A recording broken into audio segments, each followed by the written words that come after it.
"He's coming back, he promised me." Eleanor Price pressed the letter to her chest so hard the paper crumpled, and she would not let go of it. Not for the doctor, not for the preacher, not for the whole staring town. 5 years she'd stood at that fence.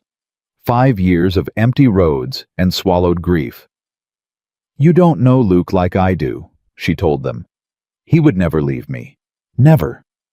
And behind her, a stranger on a tired horse watched a woman waiting for a dead man and decided right then to find out the truth. If you love a story about love loss and the courage to keep living, subscribe. Now stay with me to the very end and tell me in the comments which city you're watching from, so I can see how far this story has traveled. The bell over the schoolhouse door had rung at 3 o'clock, and by 4, Eleanor Price was already standing at the fence. She stood the way she always stood, one hand resting on the top rail where the wood had gone smooth and pale from 5 years of her palm, the other hand holding a bundle of letters tied with a ribbon that had once been blue and was now the color of dust. The road out of Silver Creek ran straight toward the west until it disappeared into the folded gold of the hills, and she watched that road the way a mother watches a sleeping child, afraid to blink, afraid of what she might miss. "Any day now," she said, though there was no one to hear her. "Any day." She said it every evening. It had stopped being a hope a long time ago and become something more like a prayer, the kind you say not because you believe it, but because you're afraid of what happens if you stop. Behind her, the town went on with its living. She could hear it, the ring of Tom Whitlock's hammer at the smithy, the creak of a wagon, a woman calling her children in for supper, a dog barking at nothing. Life carried on in Silver Creek. It had never stopped for Eleanor Price. She was the one who had stopped. "Eleanor." She didn't turn. "Eleanor Price, I have been calling your name since the mercantile." "I heard you, Martha." Martha Henderson came up beside her, out of breath, one hand pressed to the side of her corset. She was a broad, warm woman, with flowers still on her sleeves, and a look on her face that Eleanor had come to know as well as her own. A look somewhere between love and exasperation, the look of a friend who has watched you drown slowly for years and has run out of ways to reach you. "You'll catch your death out here," Martha said. "It's not cold. It's not the cold I'm worried about." Martha followed her gaze down the empty road, and her voice softened. "There's nothing coming, honey. There's never anything coming." Eleanor's fingers tightened on the letters. "You don't know that. I know it's been 5 years. 5 years and 4 months, Eleanor said. "And 3 days. The number landed between them like a stone dropped in a well, and Martha closed her eyes. "Do you hear yourself?" she asked quietly. "You keep count, like a prisoner, like a woman marking days on a cell wall." He kept his count too. In every letter he told me how many days until he'd send for me. He was building us a life, Martha, a house. He said... Her voice caught and she pushed through it. "He said he wanted it perfect before I saw it. That was Luke. He wouldn't come back with empty hands. He had too much pride for that." "And then the letters stopped." "Yes. 2 years ago." "Yes." Martha reached out and put her hand over Eleanor's, over the letters, over that smooth patch of fence rail. "Eleanor, look at me. A man who loved you does not stop writing for 2 years. A man who loved you would crawl across Kansas on his hands and knees to get to you if he had to. You know that. You know it. So either he stopped loving you, he didn't, or he can't write. And there is only one reason on God's earth a man like Luke Callahan can't write." Eleanor pulled her hand away. "Don't," she said. "Don't you say it. Don't you dare say it in front of me. Somebody has to say it. Not you." Eleanor's eyes were bright and hard. "Not you, Martha Henderson, who never even met him. You saw his handwriting on an envelope. You never heard him laugh. You never saw the way he held a baby like it might break, or the way he'd go quiet when the fiddle played something slow. You never watched him look at me like I was the only thing in the whole state of Kansas worth looking at."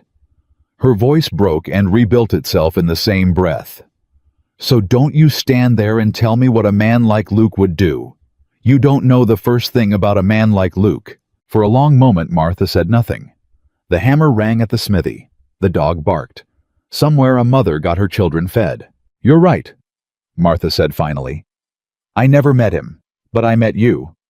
I met the woman you were when you first came to this town, the finest school teacher this county ever saw, come all the way from Boston with your books and your good posture and your way of making the roughest ranch boy sit up straight and want to learn his letters. That woman had a light in her, Eleanor. And I have watched that light go out one day at a time for 5 years, and I will be damned if I stand here and pretend I don't see it happening." Eleanor turned back to the road. "The light didn't go out," she said. "It's just waiting. Same as me." Martha stood with her a while longer. She always did. That was the thing about Martha. She scolded, and she pushed and she begged, but she never left. When the sun finally dropped behind the hills, and the gold went gray, and the road disappeared into the dark, it was Martha who touched her elbow and said, "Come on now, supper's cold already." And it was Martha who walked her home the way she walked her home most nights, because a woman standing alone in the dark at a fence was the kind of thing that made a town whisper, and Martha had appointed herself years ago the keeper of whatever dignity Eleanor Price had left. Chapter The whispering was worse than the grief. Eleanor could have borne the grief. She was a strong woman. She had crossed a continent alone at 22, buried both her parents before she was 25, built a life out of nothing in a town that hadn't wanted a schoolhouse and certainly hadn't wanted a woman from Boston telling them how to run one.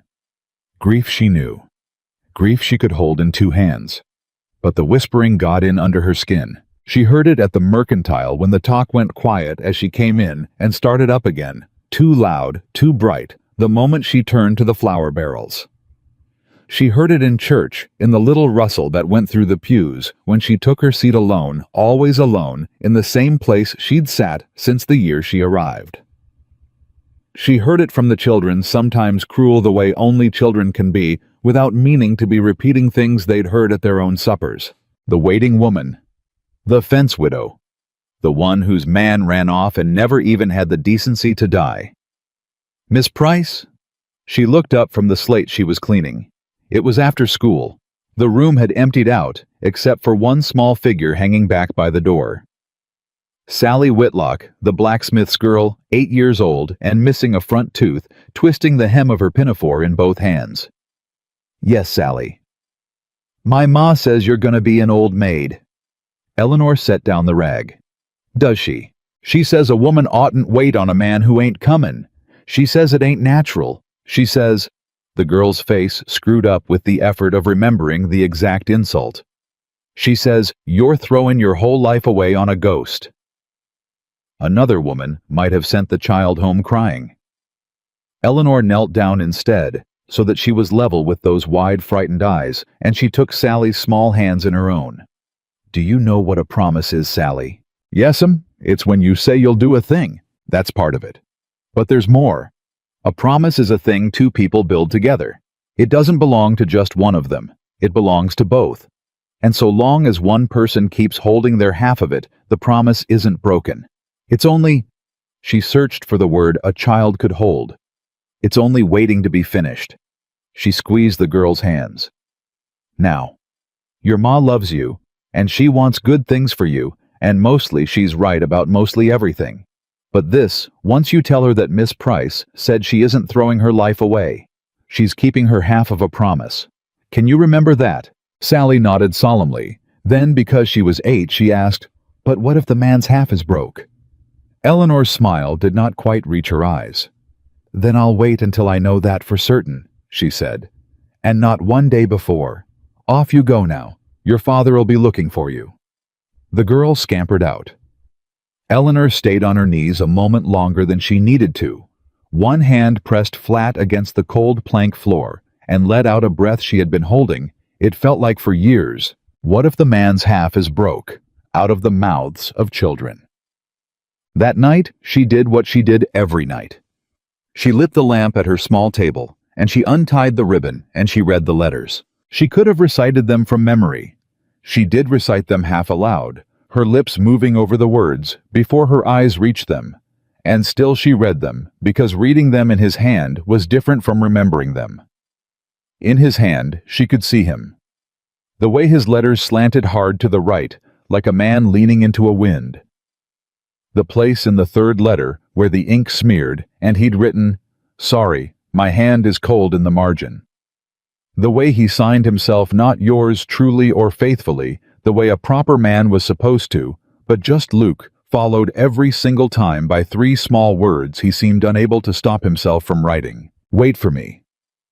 "I'm waiting," she whispered to the empty room. "I'm still waiting, Luke. I never stopped." The last letter was the one she read slowest. It had come 2 years ago in the autumn, and there was nothing in it to say it would be the last. That was the cruelty of it. If she had known, if she had had one word of warning, she might have written back something different, something that mattered instead of the ordinary loving nothings she'd sent. In the last letter he'd written of Colorado, of a claim he'd taken up with 2 other men of silver in the rock, and how close he was now. How close, how by spring he'd have enough put by, that he could stop chasing it and come home and marry her and never leave her side again. By spring he'd written, "By spring, Eleanor, I swear it. I've spent 3 years building a house for us stone by stone, and I am so near the end of it I can taste it. Wait for me. One more winter. Wait for me." That was the last of him. Wait for me. One more winter. There had been 3 winters since. She folded the letter along its worn creases and tied the ribbon and put out the lamp, and she lay in the dark with her eyes open. And she did the arithmetic. She did every night, the terrible arithmetic she could never make come out right. Because Martha was correct about one thing, and Eleanor was not a fool whatever the town believed. A man who loved a woman did not simply stop. So there were only 2 answers, and Eleanor turned them over in the dark the way she had turned them over 1,000 nights. Either Luke Callahan had stopped loving her, or Luke Callahan was dead. And the truth she had never once spoken aloud, the truth that sat in her chest like a swallowed stone, was that she waited at the fence. Not because she believed he was coming. She waited because as long as she was waiting, she didn't have to choose which answer was true.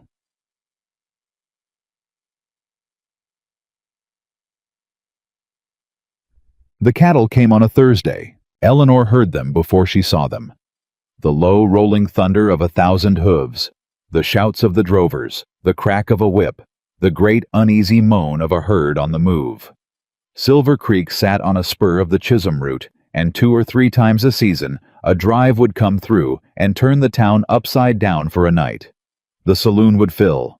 The mercantile would sell out of tobacco and tinned peaches. The respectable women would keep their daughters indoors, and the less respectable ones would do a brisk trade, and by morning the herd would be gone, and the town would nurse its hangover and count its takings and go back to being itself. Eleanor paid the drives no mind. She had learned long ago that drovers were strangers passing through, and strangers passing through never brought anything but noise. She stood at her fence that Thursday evening, as she stood every evening, and she watched her road, her own road, the western road, and she let the noise of the herd roll past her like weather. Which is why she did not notice the man on the tired horse until he spoke. "You're the woman they talk about." Eleanor turned. He'd stopped his horse a dozen feet off a big man, weathered brown with a week of trail dust on him, and a hat pushed back off a face that was neither young nor kind nor unkind, just watchful. The way a man gets watchful when his life depends on reading things right, whether cattle, other men. He wasn't looking at the road. He was looking at her. "I beg your pardon," Eleanor said in the cool, clipped voice she kept for strangers. "In town," the man said. "They talk about you. The woman at the fence." He didn't say it cruel. He said it the way you'd note a landmark. "Been standing here every night for 5 years, they say, waiting on a man." People talk a great deal in this town about things that don't concern them. "They do," he agreed. "Told them so myself. Told them a body's grief was their own business." He swung down off the horse, not close, keeping his distance, respectful of it. "Name's Cole Barrett. I scout for the outfit that come through. Ride ahead, find the water, find the grass, keep the herd off trouble." He nodded at the road. "Habit of mine, I suppose, looking down roads, wondering what's at the end of 'em." Eleanor said nothing. She turned back to the west. She expected him to go. That was what they did. The curious ones, the pitying ones. They said their piece and looked their fill and moved on satisfied to have seen the town oddity up close, a story to tell around some fire down the trail. Saw the craziest thing in Kansas. Woman waiting on a dead man. She had grown a hard shell against them. She let it come down now like a shutter. But Cole Barrett didn't go. He stood there a respectful distance off, and he looked down the same road she was looking down, and after a while he said in an easy, unhurried voice, "What's his name?" "Whose name?" "The man you're waiting on." Eleanor's jaw tightened. "That's no business of yours." "No," Cole agreed. "It surely isn't." And he kept standing there. The last of the light drained out of the sky. The herd bawled and settled somewhere behind the town. And still, he stood quiet, patient, asking nothing more, until Eleanor found to her own surprise, to her own irritation, that the silence had become the kind of silence you want to fill. "Luke," she said at last, and the word came out of her rougher than she meant it. "Luke Callahan. Luke Callahan." Cole repeated it, slow, turning it over, filing it away somewhere. And where'd Luke Callahan go? West, Colorado, the mining country. She heard her own voice thin and careful. He was going to make his fortune and send for me. And he didn't send. He wrote. For 3 years he wrote. And then... She stopped. She would not give this stranger the whole of it. She had never given anyone the whole of it. And then he didn't. Cole Barrett was quiet a moment. When he spoke again, there was something different in his voice, something she couldn't name, something that wasn't pity, and wasn't curiosity, and wasn't the thing she'd braced herself against. "My brother went to that country," he said, "the mining country, chasing the same thing, silver gold, a fortune to bring home." He looked down the road. "Never came home neither." Eleanor turned and looked at him fully for the first time. "He die?" she asked, and heard how blunt it was, and did not soften it. "Don't know," Cole said. "That's the hell of it. Never found out. Some men get buried proper with a stone and a preacher. Some men just stop. Stop writing. Stop being anywhere a body can find 'em. And the ones left behind, they don't get to grieve and they don't get to hope. They just get to wait." He looked at her, and his weathered face was steady. "I know a little about waiting, miss. That's all I'm saying. I know what it costs." And Eleanor Price, who had built a shell against strangers so hard and so smooth that no one in 5 years had gotten past it, who had turned aside the doctor and the preacher and the well-meaning churchwomen, who had let even Martha only so close, and no closer, felt something in her chest give way. One small stone, sliding loose from a wall she'd spent 5 years building. "I don't know if he's dead," she heard herself say. "That's the truth of it. I've never known. And every soul in this town looks at me like I'm a mad woman for waiting, but not one of them can tell me for certain, and until somebody can tell me for certain..." Her voice cracked clean down the middle. "How do I stop Mr. Barrett? You tell me. How does a person stop waiting when nobody will tell her whether she's a fool or a widow?" For a long moment, Cole Barrett didn't answer. Then he said the thing that changed everything, though neither of them knew it yet. "Maybe," he said slowly, "a body could find out." She didn't sleep that night. She lay in the dark and turned the words over. Maybe a body could find out. Such a simple thing to say. Such an impossible thing to do.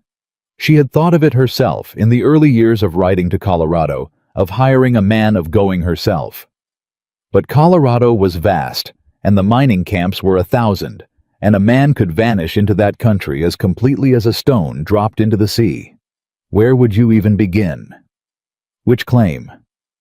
Which camp? Which of the 10,000 men who poured into those mountains chasing silver? She had no money for detectives. She had a school teacher's wages and a rented room and a bundle of letters, and she had convinced herself long ago that finding out was as impossible as forgetting. Maybe a body could find out. The next morning, she went to find him. It cost her something to do it, to walk down to the edge of town where the drive had made its camp, to pick her way past the drovers and the smell of them and the great restless mass of the cattle, to ask in her Boston school teacher voice that did not belong within a mile of that place where she might find Mr. Cole Barrett. The men looked at her and looked at each other, and one of them pointed, and she went where he pointed, and she found the scout sitting on his heels by a small fire, mending a stirrup leather with a needle almost too small for his hands. He looked up. He didn't seem surprised to see her. "Miss Price?" "You said—" Eleanor began, and then stopped, because now that she was here the words seemed foolish. She made herself go on. "You said a body could find out. Last night. You said it." Cole set down the leather. "I did. Did you mean it, or was it a thing people say? Because people say a great many kind things they never intend to do. And I have had enough kindness that goes nowhere to last me the rest of my life." She lifted her chin. "So I'll ask you plain. Did you mean it?" Cole Barrett stood up. He was a good head taller than her and twice as broad, and there was trail dust in every line of his face, and he looked at her with those watchful eyes for a long moment. "The drive's here 3 days," he said. "Resting the herd, fattening 'em on the grass south of town before the last push north." He nodded toward the distant county seat, the one town in 50 miles big enough to have a proper records office. "There's a land office in Abilene. Mining claims get recorded. Deaths get recorded when anybody bothers. Trail reports, freight manifests, the newspapers that come down from the Colorado camps. A man knows where to look. He can turn up more than you'd think about a fellow who went west." He picked his hat up off the ground and turned it in his hands. "I got 3 days, and I got a thing I never got for my brother, which is a place to look and a name to look for. So yeah, Miss Price, I meant it. If you want to know what happened to Luke Callahan, I'll help you find out. But I'll tell you now, same as I'd want to be told. Say it. Finding out ain't the same as good news." His voice was gentle, and it did not flinch. "You've been waiting 5 years on a locked door. You want me to help you get it open? I'll do it. But I can't promise you what's on the other side. Might be he ran off. Might be he's got a wife and 3 kids in San Francisco. Might be worse than that. You understand me? Once a door's open, it don't shut again. Whatever's behind it, you'll have to carry the rest of your days." He held her eyes. "Some folks are better off with the door shut. Only you can say which kind of folk you are." Eleanor Price stood in the churned mud of a cattle camp in her good gray dress, with 1,000 head of longhorns bawling behind her, and the whole indifferent West stretched out beyond. And she thought about 5 years of standing at a fence, and 5 years of arithmetic that never came out, and 5 years of not choosing, because choosing meant losing hope. "I have been standing at a locked door for 5 years, Mr. Barrett," she said. "I would rather be destroyed by the truth than spend one more night pretending I don't know it's there." Something moved behind his eyes. Respect, maybe. He nodded once like a man closing a deal. "Then we start today," he said. They started that afternoon, and by evening Eleanor understood that she had let something loose that she could not call back. She had thought foolishly. She saw now that finding out would be a slow thing, a matter of letters sent and months of waiting. But Cole Barrett did not do things slowly.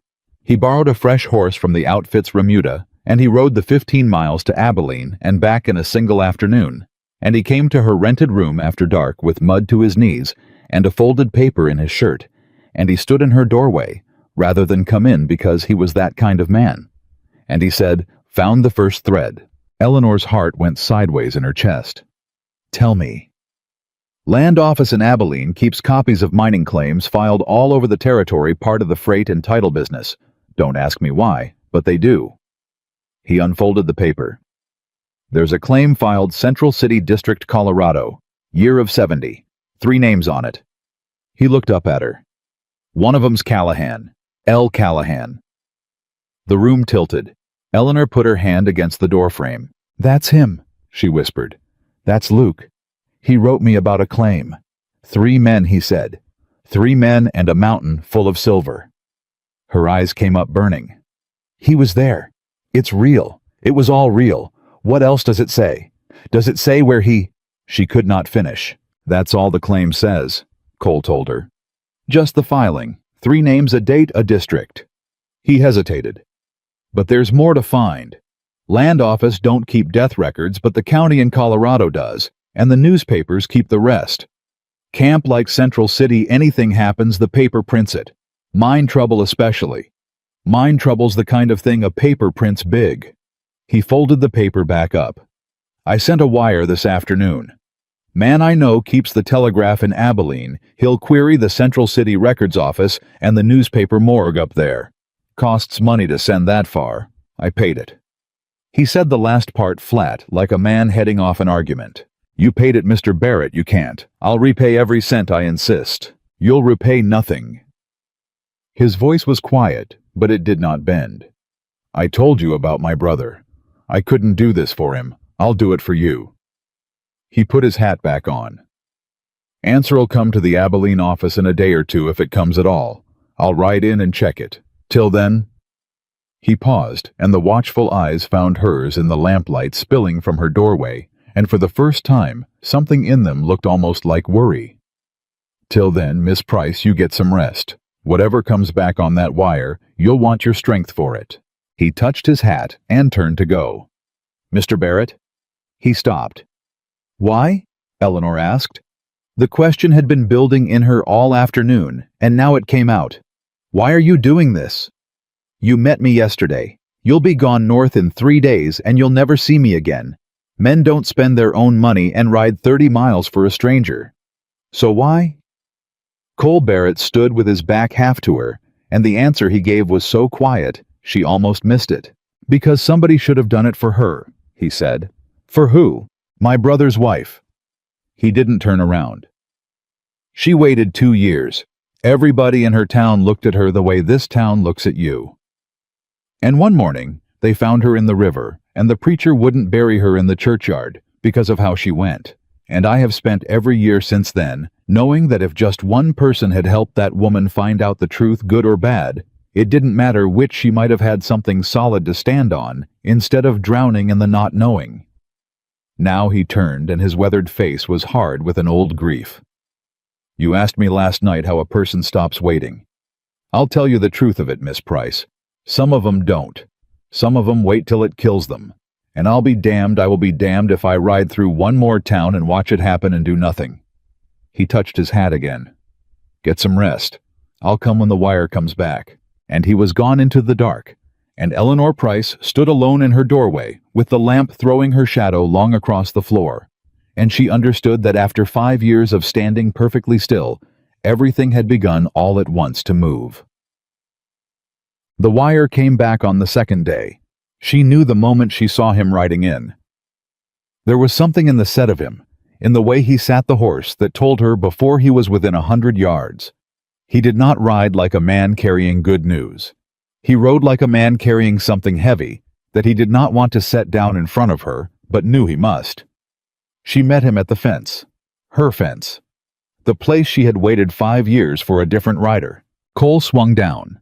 He didn't reach for the paper right away. He stood there a moment, and he looked at her, and he said, "You sure? Don't ask me that again." Her voice was steady. She was proud in some distant part of herself of how steady it was. "You told me a door doesn't shut once it's open. It's open, Mr. Barrett. It's been open since you rode in. Just tell me what's behind it." He took the folded telegram out of his shirt. His hands, she noticed, were not quite steady, and somehow that undid her more than anything, that this hard-weathered man who scouted trails and read weather and feared nothing she could name was gentle-handed and afraid of the thing he had to say. "Central City Records Office answered," he said. "And the newspaper. Both." He drew a breath. Miss Price, in the spring of 1873, there was a cave-in at a silver mine in the Central City district. Roof came down in the lower workings, buried the men who were down in it. He made himself hold her eyes. "The paper printed the names of the dead, and the claim record I found in Abilene, 3 men remember 2 of those 3 names are on the list of the buried." Eleanor stood very still. "Callahan," she said. It was not a question. "One of the 2 is Callahan. L. Callahan." Cole's voice had gone rough. "The records office lists him the same. killed in the collapse of April 1873. Body. He stopped. Started again. Body never recovered. Too deep. They sealed the workings. Couldn't get the men out. He's listed. Say it. Presumed deceased. The words fell like earth on a coffin lid. That's the phrase they use when there's no body to bury. Presumed deceased. April of 73. The world did not end. That was the strange thing. Eleanor had imagined this moment 10,000 times in 5 years, and she had always imagined that the news when it came would break her clean in half, that she would fall or scream or come apart. But the world did not end. The wind still moved in the grass. The road still ran west and empty, and Eleanor Price stood at her fence holding the top rail, where the wood had gone smooth under 5 years of her hand, and did the arithmetic one last time and watched it finally terribly come out. Wait for me. One more winter. He had written that in the autumn of 1872. And in the spring of 1873, the mountain had come down on him, and he had never written again, because a dead man cannot write, and she had stood at this fence for 2 years after he was already in the ground waiting for a writer who was buried under a mountain in Colorado, presumed deceased body, never recovered. One more winter. Wait for me. Wait for me. Wait. He wasn't leaving me, she said. Cole went still. He never stopped. Her voice was strange in her own ears, very quiet, very clear. The voice of a woman finding the one true thing in the wreckage of everything else. All this time, 5 years, Mr. Barrett, this whole town thought he ran off. They thought he stopped loving me. They thought I was a fool, waiting on a man who threw me away. A sound came out of her that was not a laugh, and was not a sob, but held both. But he didn't throw me away. He didn't stop writing because he stopped loving me. He stopped because he was dead. He was dead the whole time I was waiting, and he never got to tell me goodbye, and I never got to, and then the world ended after all. It ended quietly.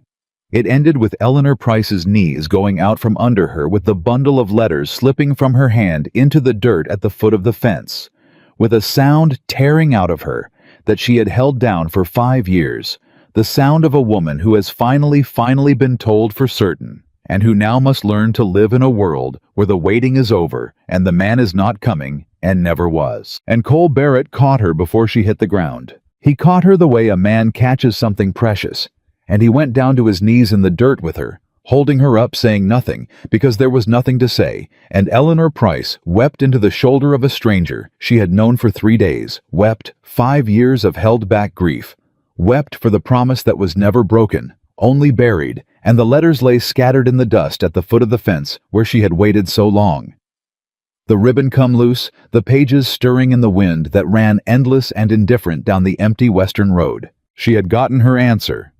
Now she had to learn how to live with it. They stayed like that a long while, the two of them down in the dirt at the foot of the fence, until the worst of it passed through her, the way a storm passes through, leaving her wrung out and hollow and strangely terribly calm. "I've soaked your shirt," Eleanor said at last. "It's seen worse." She pulled back from him and wiped her face with the heel of her hand, and she looked down at the letters scattered in the dust, the ribbon come loose, and she began to gather them one by one, careful as a woman picking up broken glass. Cole moved to help her. "Don't," she said. "Please, let me." He sat back on his heels and let her. She gathered every page, blew the dust off each one, straightened the corners, and when she had them all, she held them in her lap and didn't tie them and didn't put them away, just held them as if they weighed nothing. Now, as if the weight had gone out of them the moment she learned the truth. 5 years, she said. "Do you know what I did all 5 years I hated him? A little. Down underneath where I wouldn't look at it. I told everyone he'd come back. I defended him to the whole town. But at night," her voice thinned, "at night I'd lie there and think if he loved me he'd have come. If he loved me he'd have sent one word. And I hated him for the silence, and then I hated myself for hating him, and around it went 5 years. She looked up at Cole. "And the whole time he was dead. The whole time. I spent 5 years being angry at a man who was lying under a mountain, unable to so much as—" She stopped. I owe him an apology I can never make. You didn't know. That doesn't unmake the years. Cole got to his feet and offered her his hand, and she took it, and he pulled her up, and she stood there swaying a little, holding her letters against her chest. I need to go home, she said. I'll walk you. No. It came out sharper than she meant. She softened it. No. Thank you, Mr. Barrett. But I need to walk it alone. I've walked this road alone every night for 5 years. I don't know how to walk it any other way yet. He nodded like he understood that, and maybe he did. I'll come by tomorrow, he said. There's the rest of it to see to. The records, there's things a person does when, papers to settle. I'll help you if you'll let me. But Eleanor was already turning away toward the town. Her letters clutched to her, and she did not answer, and Cole Barrett stood alone at her fence, and watched her go, and for the first time since he'd ridden into Silver Creek, he looked like a man who wasn't sure he'd done the right thing. Martha was waiting on the step of the boarding house when Eleanor came up the road in the last of the light. She took one look at Eleanor's face, and she was up off the step and down the walk before Eleanor could say a word. What happened? Martha said. What's happened to you? You look like Eleanor. You look like death. What? He's dead. Martha stopped. He's dead, Martha. Eleanor heard herself say it out loud to another person for the first time. It didn't get easier the second time. If anything, it got worse because now it was in the world. Now it was a thing spoken and not just a thing known. Luke's dead. He's been dead for 5 years. A mine came down on him in Colorado in the spring of '73, and they never even got his body out. He's been dead the whole time. The whole time I was standing at that fence, he was already gone. For a moment, Martha just stared. Then her face crumpled, and she took Eleanor into her arms right there on the walk and held on hard. Oh, honey, she said into Eleanor's hair. Oh, honey, no. You were right. Eleanor's voice was muffled against her friend's shoulder. You said it that first day. You said there's only one reason a man like Luke can't write, and I told you not to say it. I told you you didn't know him, and you were right, Martha. You were right the whole time, and I called you a fool for it. I didn't want to be right. Martha pulled back and held Eleanor's face in both hands, and there were tears on her own cheeks. God is my witness, Eleanor. I have prayed for 5 years that I was wrong. I wanted him to come riding up that road just to prove me a liar. I wanted it more than I've wanted near anything. She wiped Eleanor's face with her thumbs, the way you'd wipe a child's. How do you know who told you? Was it that drover, that scout that's been sniffing around town? His name is Cole Barrett, Eleanor said. And he didn't sniff around. He found out. He rode to Abilene and sent wires to Colorado, and he found the records that claim the newspaper everything. He found out in 2 days what I couldn't find out in 5 years. A raw sound came out of her. Do you understand what that means, Martha? It means it could have been found all this time. The truth was sitting up there in Colorado in a records office and a newspaper, and any day of those 5 years somebody could have found it, and I would have known, and I could have grieved him and buried him in my heart and gone on living, but nobody looked. Nobody looked because everybody in this town had already decided he ran off, and there's no records office for a man who ran off. There's just the whispering. Martha had gone very still. You blame us, she said quietly. No. Eleanor closed her eyes. No, I blame myself. I could have looked too. I could have written to Colorado. I thought about it in the early years, and I didn't do it. You want to know why I didn't do it? She opened her eyes, and they were terrible in their clarity. Because as long as I didn't look, I got to keep him. As long as I never found out he was still maybe coming. I chose the waiting, Martha. Nobody made me. I chose 5 years of standing at a fence over 1 hour of knowing the truth because the waiting had hope in it, and the truth didn't. She pressed her lips together. So no, I don't blame the town. The town was cruel, but the town was right. I'm the only fool in this story who had a choice. Martha didn't argue with her. That was one of the mercies of Martha Henderson, she knew, when a thing a person said was too raw and too true to be argued with. And this was such a thing. She just gathered Eleanor up again, and walked her inside, and got her sat down, and put the kettle on, and stayed with her long into the night, the way she'd stayed with her at the fence 100 evenings, because that was the only thing she knew how to do. And it was in the end the only thing there was to do. Nah. Cole came the next morning as he'd said he would. She heard the knock and knew it was him by the weight of it, 2 knuckles twice unhurried. When she opened the door, he was standing back from it, the way he always stood back, hat in his hands, and there was mud on his boots, and something folded in his shirt, and Eleanor felt her stomach drop, because she knew that look. She'd learned that look at the fence. "There's more," she said. "You found more. May I come in? What I've got, it oughtn't be said in a doorway." She stepped back and let him in. It was the first time a man had been inside her rented room in 5 years, and some distant proper part of her noted it and set it aside because there was no room in her for propriety this morning. He turned his hat in his hands and stood in the middle of her small room and didn't sit even when she gestured him to. "After the wire came back yesterday," he said, "I sent another. Told the Central City man to look harder.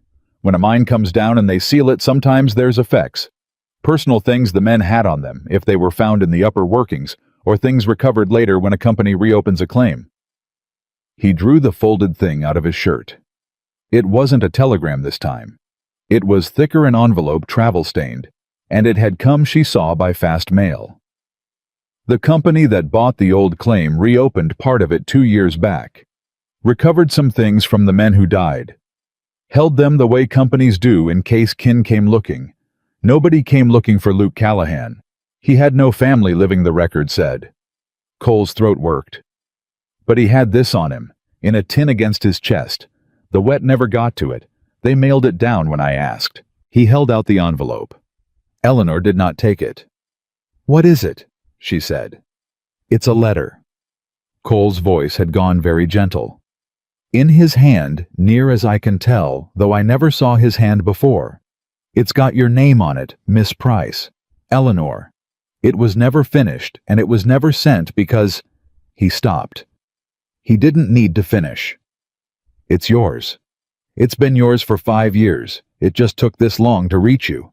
Eleanor looked at the envelope in his outstretched hand, and she did not take it, and she did not take it, and the seconds stretched out unbearable, and finally she said in a voice that had gone to almost nothing, "I can't."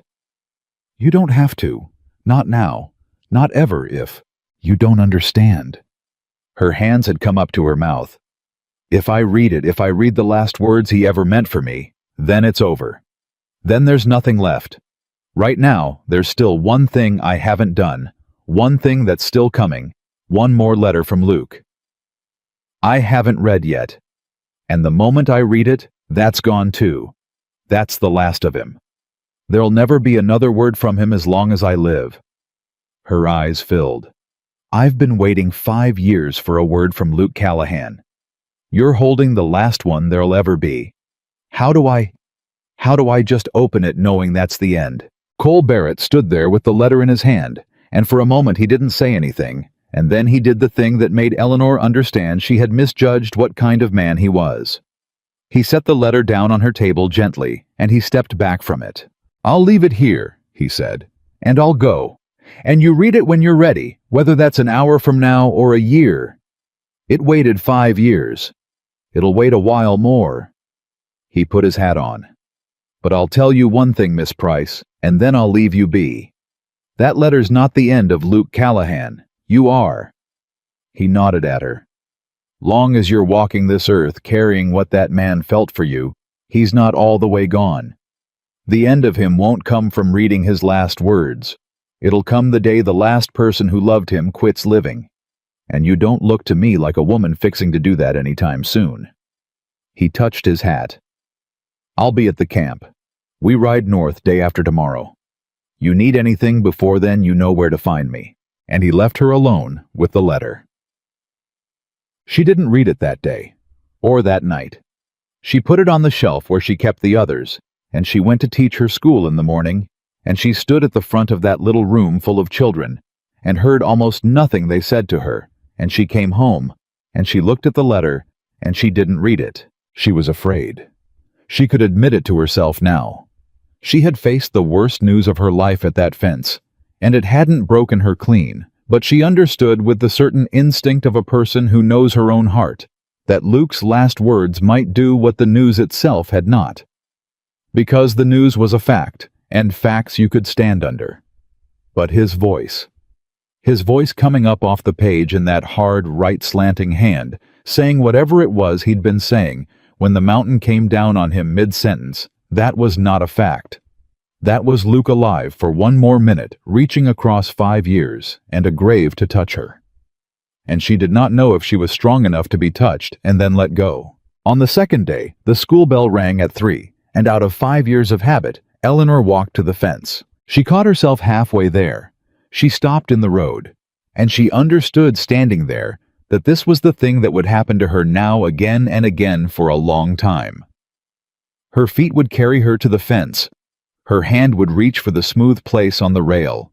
Her eyes would go to the western road, because 5 years had worn a groove in her deeper than reason, and the body does not forget what the heart has stopped believing. She went to the fence anyway. She put her hand on the rail. She looked at the empty road. "I know now," she said to it, to him, to the road that had never brought him. "I know you weren't coming. I know it wasn't your fault. I know you'd have crawled the whole way if you could." Her hand tightened on the wood. "But I don't know how to stop coming here, Luke. 5 years I came to this fence to wait for you. What am I supposed to do with 3 o'clock now? What am I supposed to do with all the rest of my 3 o'clocks? The road gave her no answer. It never had. "Miss Price." She turned. It was not Cole this time. It was Martha coming up the road at a pace that meant something was wrong. One hand holding her skirts up out of the dust, her face flushed and urgent. "Eleanor, you have to come. There's been an accident out on the trail. One of the drovers rode in not 10 minutes ago, white as a sheet. There was a river crossing gone bad. A wagon, one of the families traveling with the herd." Martha caught her breath.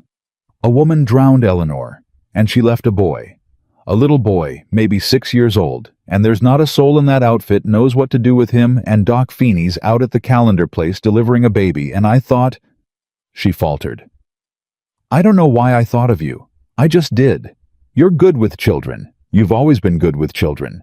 And that child in there hasn't got a mother in the world anymore, and he won't stop asking for her, and nobody can. Eleanor, will you come?" For one heartbeat, Eleanor stood frozen at her fence, her hand on the rail torn clean down the middle. Because there was a letter on her shelf, she still hadn't found the courage to read, and there was a grief in her so fresh it hadn't scabbed over. And she had nothing. Nothing left in her to give. She was scraped down to the bone. And then she thought of a little boy asking for a mother who was never coming back, and something in her that had lain dead for 5 years turned over and opened its eyes. "Where is he?" she said. They had him in the back room of the boarding house, and he was exactly as Martha had said, 6 years old, or near it with river mud, still on his clothes and his eyes swollen shut from crying, and a stillness on him. Now that was worse than the crying. The stillness of a child who has cried himself past the end of crying, and out the other side into some place with no bottom to it. 2 of the drovers' wives were with him, hovering helpless, and they looked up at Eleanor with the relief of people handing off something they don't know how to hold. Eleanor did not go to him fast. She had learned in 12 years of teaching that frightened children are like frightened animals. You do not rush them, you do not loom, you let them come to you. She sent the drovers' wives out with a look.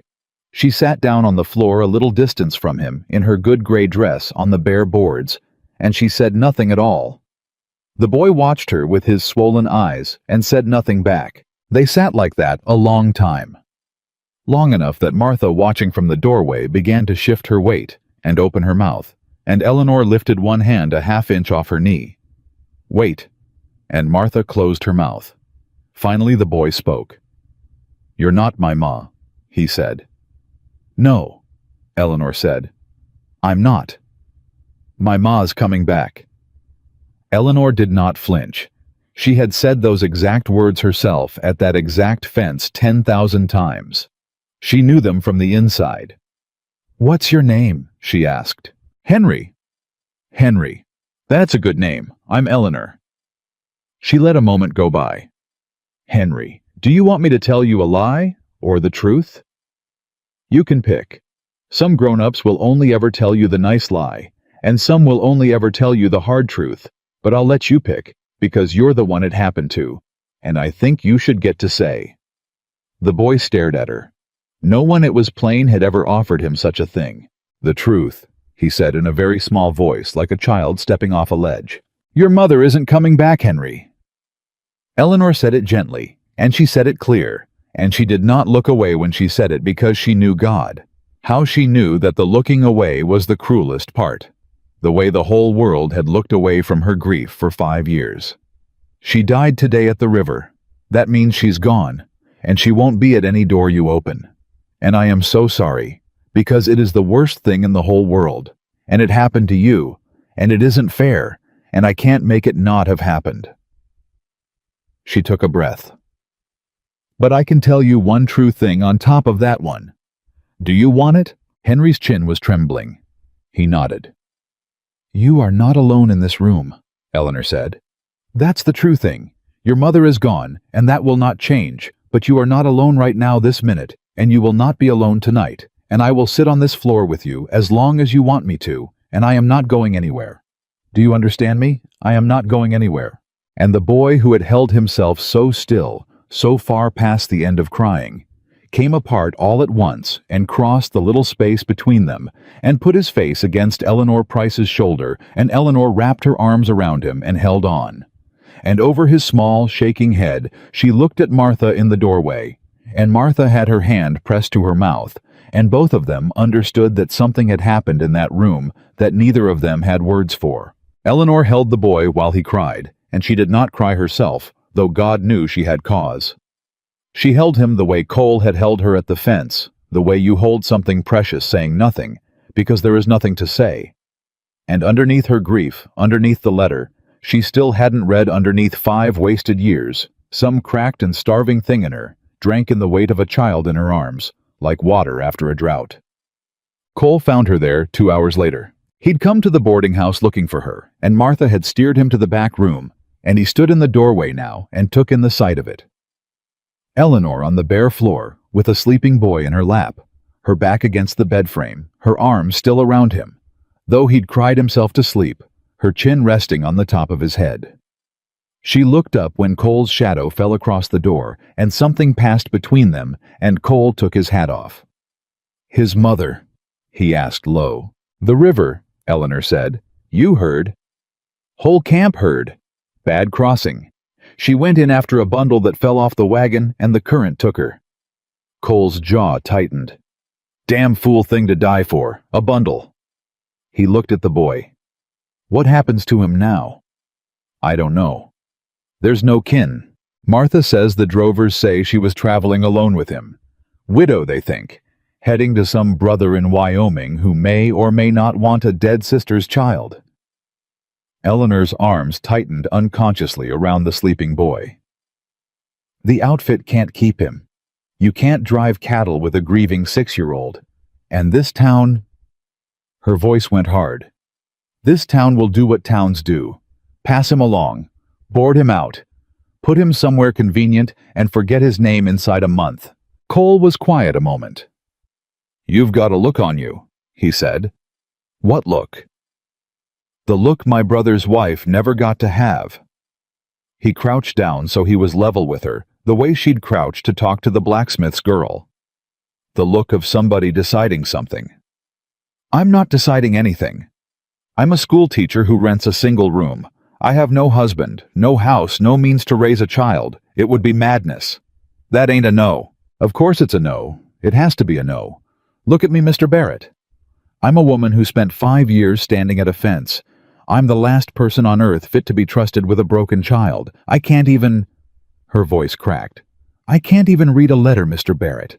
It's been sitting on my shelf for 2 days, and I can't make myself open it because I'm too much of a coward.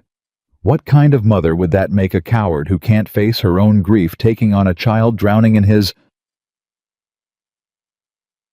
Cole looked at her for a long moment. Orma, he said, exactly the kind that knows the country he's in, the kind that won't lie to him about it. He stood back up. That boy asked you for the truth today. Martha told me. You gave it to him straight, no sugar, no lie, and he cried himself out on your shoulder instead of holding it in till it poisoned him. You know how rare that is.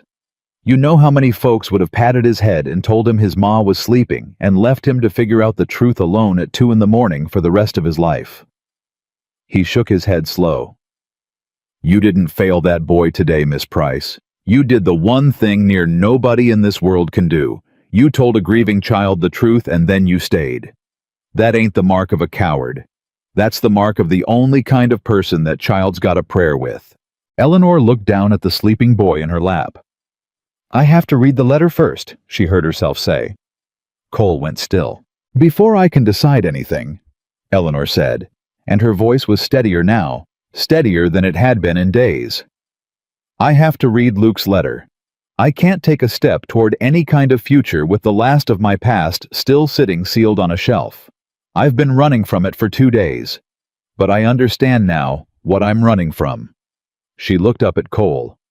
I'm not afraid of his last words. I'm afraid that once I read them, I have to be done waiting. And I've been so afraid of being done waiting that I've been standing still in the middle of my own life. She stroked the boy's hair. But you can't hold a child in your lap and stand still, can you? You have to move. You have to go forward for their sake, whether you're ready or not. That's the truest thing I ever heard a body say, Cole said quietly.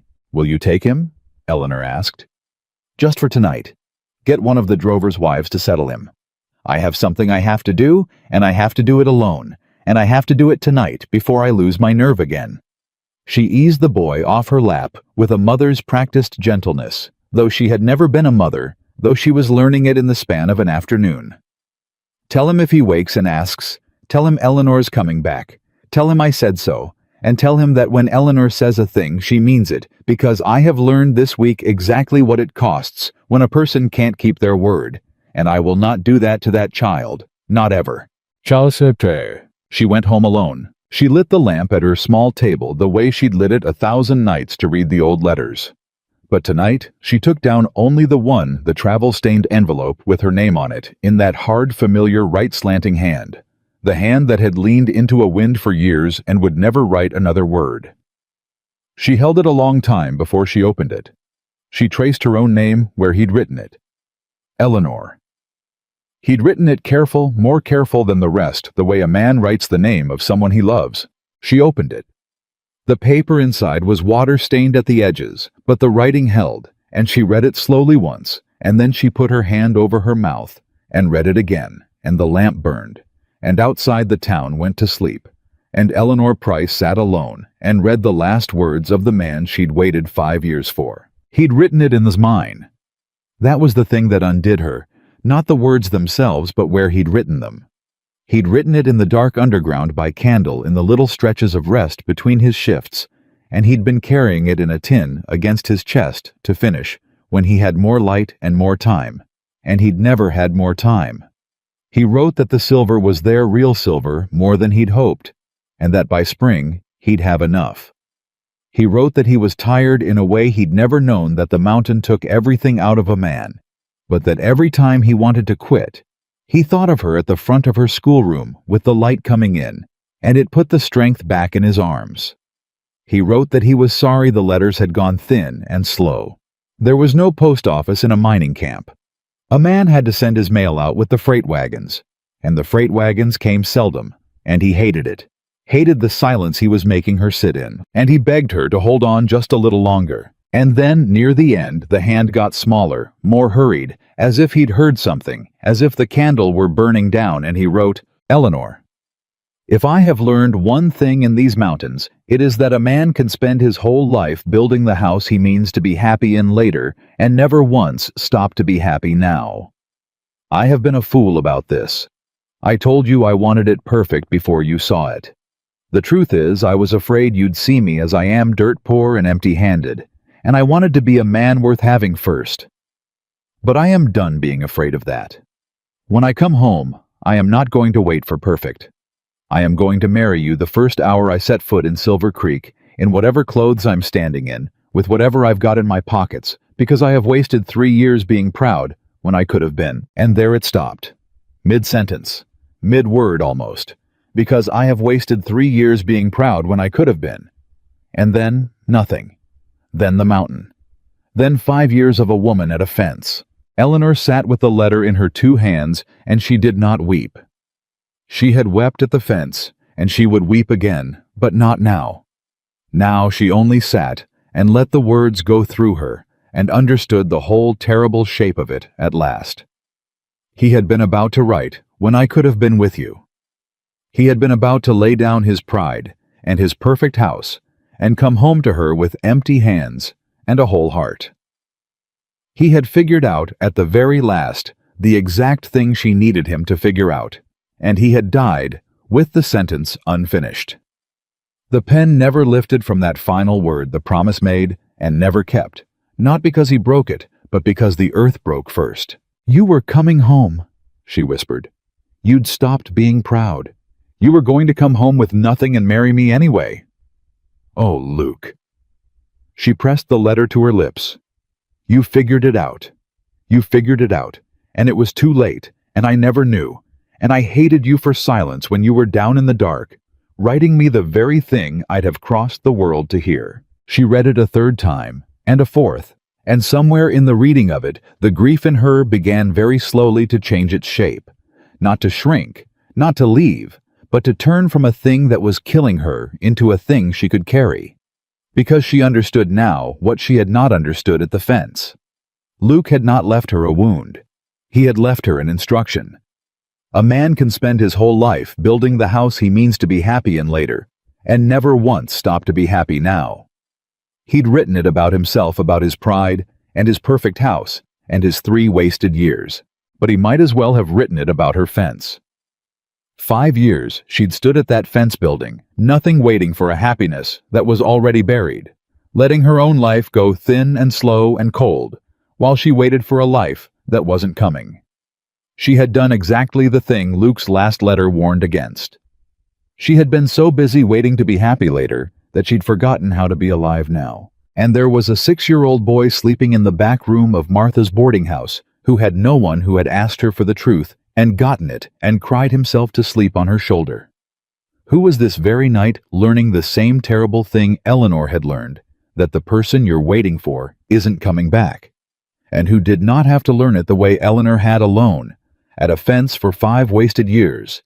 If only there were one single soul in the world willing to stop waiting and start living and take him in. Eleanor Price folded the letter along its creases. She did not put it on the shelf with the others. She placed it in the small drawer of her table, apart alone, the last and truest of them, and she closed the drawer, and she sat for a long moment with her hand flat on the wood. All right, she said to the empty room, to the man who wasn't there, to the fence she could not see in the dark, but knew was waiting. All right, Luke, I heard you. I'll stop building the house for later. I'll be happy now, or I'll try, which is more than I've done in 5 years. Her jaw set. And I know exactly how to start. She stood. She took up her shawl. And though it was late, though it was full dark, though every proper bone in her Boston-bred body told her that a woman did not go walking through a sleeping town. At this hour, she went out the door and down the road toward the boarding house, toward the back room, toward the sleeping child, with a step that had something in it. Her step had not had in 5 years. It had somewhere to go. Martha was still up sitting on the step, with a lamp, unwilling to leave the boy alone in a strange house on the worst night of his life. She rose when she saw Eleanor coming. You read it, Martha said. She could see it in her face. You read the letter. I read it. And... Eleanor stopped in front of her friend. The lamp threw its light up between them. And I know what I'm going to do now, Eleanor said. About the boy. About all of it. I've spent 5 years learning the wrong lesson, Martha, and it took a dead man's last unfinished sentence to teach me the right one. She took a breath. Is he still asleep? Last I looked. I'm going to sit with him, so he's not alone if he wakes. And in the morning... Eleanor's voice did not shake. In the morning, I'm going to talk to whoever I have to talk to in this town about what it takes for a single schoolteacher to keep a boy that nobody else wants. And I expect they'll tell me it can't be done a woman alone, no husband, no house. And I expect I'll do it anyway. Martha's eyes filled. "Oh, Eleanor," she said. "Don't." Eleanor's own voice thickened. "Don't cry or I'll cry, and I've cried enough this week to fill that river the poor woman drowned in." She squeezed Martha's arm. "Just tell me you'll help. Because I can't do it alone, and I'm done pretending I can do anything alone. 5 years at that fence cured me of that." "You know I'll help," Martha said. "You know I'd have helped you with anything any of these years if you'd only ever let me." She wiped her eyes. "Go on, go sit with him. I'll bring you a blanket, it gets cold in that back room." And Eleanor Price went into the back room where a sleeping orphan lay, and she settled herself in the chair beside his bed, and she took his small hand in hers. And when he stirred in the dark and made a frightened sound and reached for a mother who was gone, it was Eleanor's hand that closed around his, and Eleanor's voice that said low and steady, "I'm here. You're not alone. I'm right here." And the boy quieted and slept, and Eleanor sat awake beside him in the dark, dry-eyed now, done with waiting, watching over someone at last, instead of watching an empty road. Down at the cattle camp at the edge of town, Cole Barrett sat by his own low fire and looked north where the drive would take him in the morning. And then he looked back toward the town, toward the boarding house, toward a lit window in the back. And he sat there a long time, turning his hat in his hands. A man who had ridden into Silver Creek 3 days ago to prove something to a dead woman he couldn't save, and found to his own great surprise a living one he could. The boy woke at first light and did not cry. That was the first thing Eleanor learned about Henry sitting stiff and sleepless in the chair beside his bed, that he had a stillness in him that came and went. And that the morning stillness was the worst kind. Because it was the stillness of a child taking stock, remembering piece by piece where he was and why and what had happened, watching the whole terrible truth arrive again, fresh as if it were new. She saw it cross his face. She saw him remember his mother was dead. And she saw him decide, 6 years old, jaw set, that he would not cry about it in front of the strange woman in the chair. "You stayed," he said. "I said I would." Grown-ups say lots of things. They do, Eleanor agreed. And most of them don't mean half of it. But you're going to learn something about me, Henry, and you might as well learn it now. When I say a thing, I do it. Every time. It's the one thing about me you can set your watch by. She leaned forward. I said I'd stay, and I stayed. Now I'm going to say something else, and I want you to remember. I'm the woman who stayed, so you know I mean it. All right. He watched her. All right. You're going to be hungry soon, Eleanor said. And Mrs. Henderson makes the best flapjacks in the state of Kansas, and I'm going to go tell her to make you a stack so tall you can't see over it. That's the whole thing I'm going to say. I'm not going to tell you everything's going to be fine, because I don't lie to you, and I don't know if everything's going to be fine. But I know about the flapjacks. So let's start there, and see how far it gets us.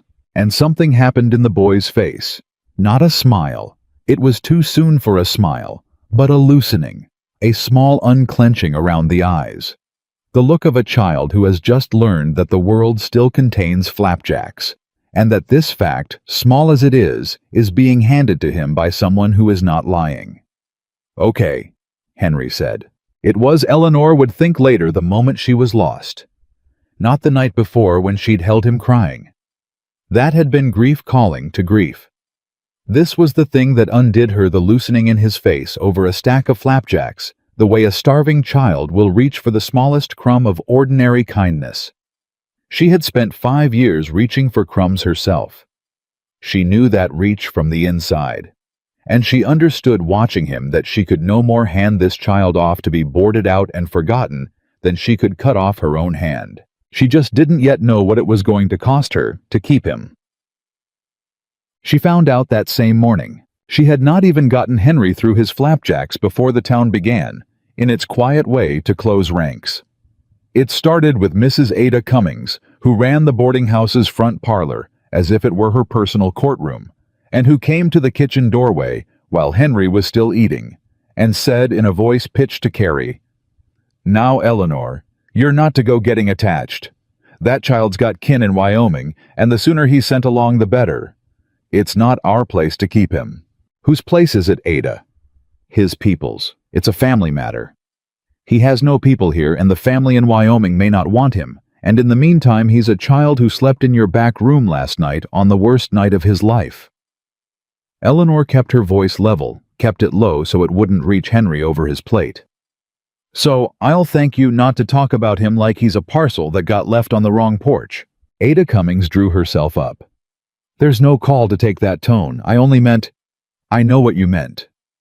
Eleanor set down her cup. You meant that a broken child is an inconvenience, and inconveniences should be moved along quick before anyone has to feel anything. I've watched this town do it before. I've had it done to me. She met the older woman's eyes. But it won't be done to him. Not while I've got breath. That was the first shot fired, and the news of it ran through Silver Creek before noon. The way news ran through a small town faster than any horse carrying more freight than the truth. By the time Eleanor walked to the schoolhouse to arrange for Sally Whitlock's mother to mind the children, so she could see to the boy, half the town already knew that the waiting woman, the fence widow, the one whose man had died in a mine, had taken it into her head to keep the drowned drover's boy. And the town, which had pitied Eleanor Price for 5 years, discovered all at once that pity was a great deal more comfortable than what she was now asking of it. You can't be serious, said Reverend Adams, catching her on the church steps. He was not an unkind man, the Reverend, but he was a careful one, and careful men mistrust the thing that upsets the arrangement. Eleanor, I say this as your minister and your friend. You are a single woman. You have no husband, no house of your own, no fixed means beyond a schoolteacher's wage that the town council votes on every spring and can vote away just as easy. A boy that age needs someone who won't leave, Eleanor said. That's what he needs above every other thing on earth. He's just watched the one person he could count on go under a river. He doesn't need a big house, Reverend. He needs a person who will still be there in the morning. And I have discovered this week that I am very, very good at being there in the morning, whatever else I'm bad at. The council won't allow it. That stopped her. The council. You know how these things go. The Reverend had the grace to look uncomfortable. A ward of the town, and that's what he'll be a ward. Until the Wyoming kin are found, the council has a say in his placement. And there are men on that council, Eleanor, who have opinions about you, about the fence, about... He stopped. About whether a woman who spent 5 years waiting on a dead man is fit to raise a living child. Eleanor finished for him. Say it plain, Reverend. It doesn't wound me worse for being said out loud. They think I'm cracked. They've thought so for years. And now they'll say a cracked woman can't be trusted with a boy. The Reverend didn't deny it. That was answer enough.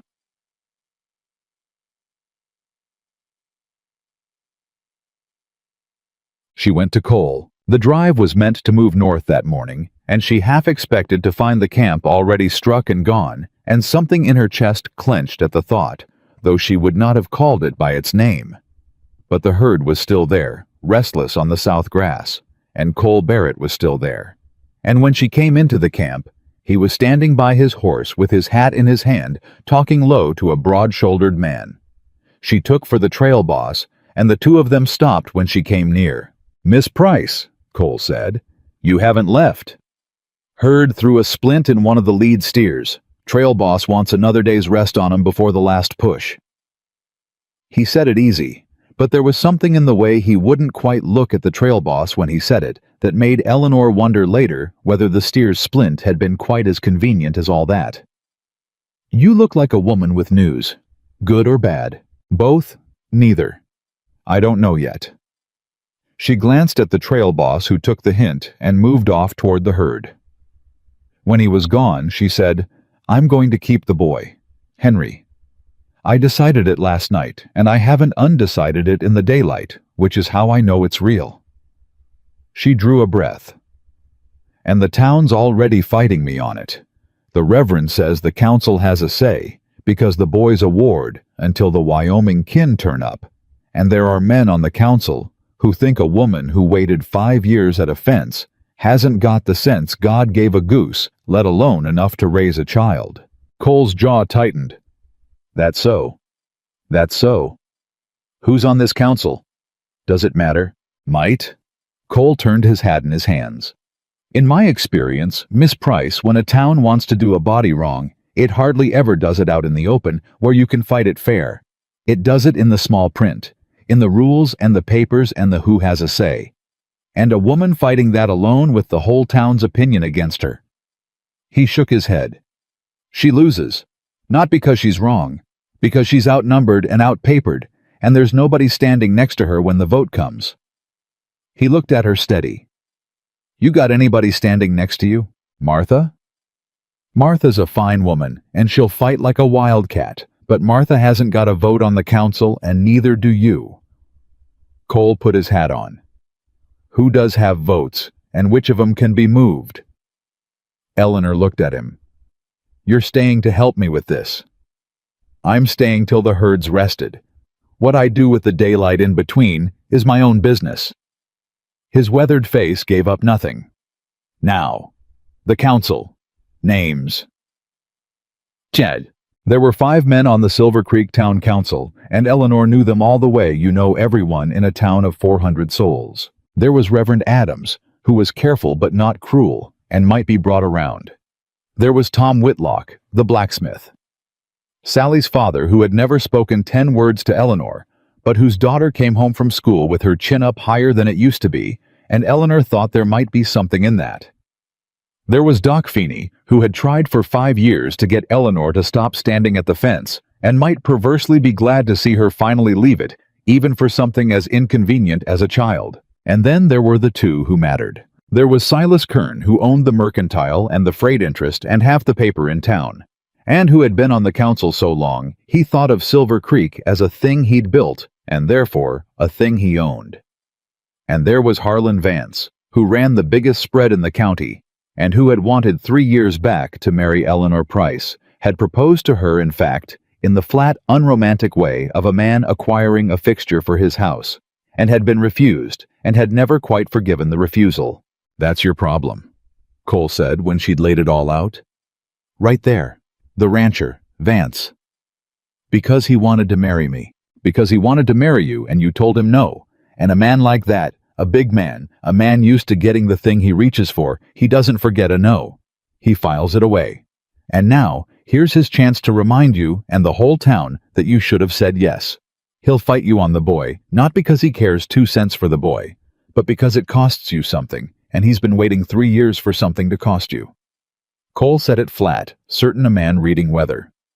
Am I wrong? Eleanor thought of Harlan Vance's face 3 years ago when she'd refused him, the way the surprise had curdled into something colder. No, she said quietly. You're not wrong.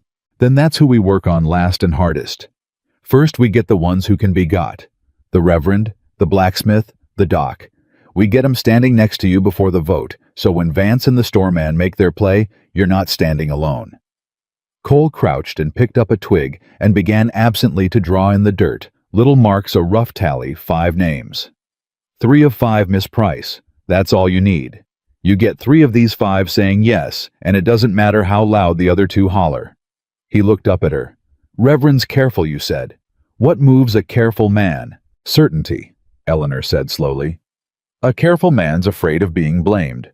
He'll go whichever way looks least likely to come back on him. Then we make keeping the boy the safe choice and sending him off the risky one. How? Cole's eyes were sharp.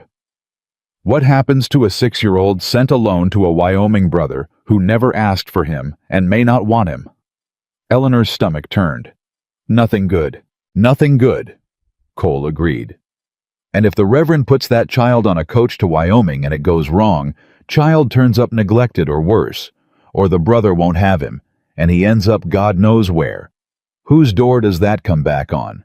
The Reverend's, the council's, the town's. He tapped the dirt. But if the child stays here safe in the care of the county's best schoolteacher, and it goes fine, nobody ever thinks on it again. That's the case you make to a careful man, Miss Price. Not do the kind thing. The kind thing scares careful men. You make it do the safe thing. Keep the boy where you can see him. Don't ship your trouble off to Wyoming where it can come back on you tenfold. Eleanor stared at him. You've done this before. I've watched men decide things my whole life. Cattle buyers, trail bosses, card sharps, preachers. Cole stood brushing the dirt from his hands. They all decide the same way in the end. They do the thing that lets them sleep. Your job's to make sure the thing that lets them sleep is the thing you want. He almost smiled. You're a school teacher. You've been talking stubborn creatures into doing what's good for them your whole life. This is the same work. Just bigger creatures. They started that afternoon, and Eleanor discovered that she was in fact good at it, that 12 years of managing a room full of children and a town full of parents had taught her more about moving people than she'd ever known she'd learned. She went to Doc Feeney first because Cole was right, and the doctor was the easy one. She found him just back from the calendar place, exhausted and stinking of the birth, and she didn't argue the boy at all. She only said, "You've been telling me for 5 years to stop standing at that fence, doctor. Well, I've stopped." And she watched the tiredness lift off his face, watched the small triumph in it, the patient he'd given up on cured at last. And she said, "The thing that got me to stop is a 6-year-old boy who needs somebody, and the council may take him from me and send him off. So I suppose my question is whether the man who spent 5 years telling me to rejoin the living wants to help me do it, or whether he only liked the idea of it in the abstract." Doc Feeney looked at her a long moment. Then he laughed a short, surprised bark of a laugh. "You clever woman," he said. "You've boxed me right in, haven't you? 5 years I've nagged you toward life, and now you've made saying no to the boy the same as saying no to everything I ever wanted for you." He shook his head rueful. All right, Eleanor. You've got my vote. God help me and God help that child, but you've got it. 1. The blacksmith was harder because Tom Whitlock was a man of few words and no obvious handle. But Eleanor knew something Cole didn't, and she used it. She didn't go to Tom. She went to Sally. She found the girl after school, and she knelt down the way she had the day the child told her she was going to be an old maid, and she said, "Sally, do you remember what I told you about keeping half of a promise?" "Yes'm." "Well, the man I was waiting for, he died, Sally. A long time ago in a place far away, and I only just found out. So the promise is finished now.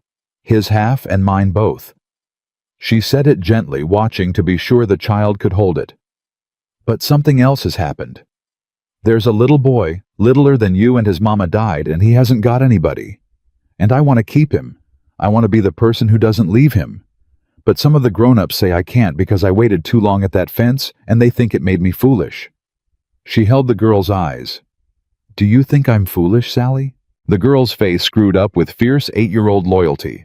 "No, you're the smartest one. You made Bobby Tandy learn his sevens, and my pa says that's a miracle." Eleanor smiled. "Then here's the thing you can do if you want to. You can tell your pa that.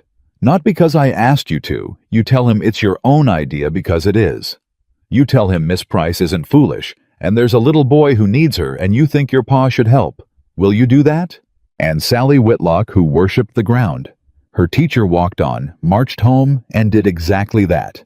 And whatever she said to her father over supper, Eleanor never learned the particulars. But the next morning, Tom Whitlock stopped her in the road and stood a moment working his jaw, the way silent men do when words cost them, and finally got out. "My Sally thinks the world of you. Says you told her the truth once when everybody else was lying to her. That's—" He stopped, started again. "A man wants his girl told the truth, even when it's hard. Especially then." He looked at his boots. "You keep the boy. I'll say so at the council, that's all." And he walked off before she could thank him. 2. Which left the Reverend and the 2 she could not move, and a vote that would come down. Cole said exactly as such things always came down to who was standing where when the moment came. She played the Reverend the way Cole had told her to. She did not ask him to be kind. She went to him grave and worried, a woman seeking counsel, and she laid out the danger of the Wyoming brother, the unasked-for child, the stranger's household, all the ways it could go wrong, and how it would be the council's name on the papers that sent him there. She watched the careful man do his careful arithmetic. She watched him weigh a quiet child safe in Silver Creek against a scandal that might come riding back from Wyoming with his signature on it. "You understand," Reverend Adams said at last. "I can't be seen to decide this out of sentiment. It must be for the good of the child and the good of the town." "Of course," Eleanor said. "That's the only ground I'd want it decided on." "And you'd allow oversight. The church would look in, make certain the boy's schooling is his moral instruction. You may look in every day of the week if it eases you," Eleanor said. "I've nothing to hide. I'm a schoolteacher. Moral instruction is the whole of my trade." The Reverend nodded slowly, and she saw him settle into it, saw him find the version of the story where saying yes was the prudent thing and the safe thing and the thing no one could blame him for, and she understood that Cole had read him exactly right. 3. She had her 3. She had, by the plain arithmetic of the council, already won. And that was precisely when Harlan Vance made sure the arithmetic wouldn't be plain. He came to see her himself.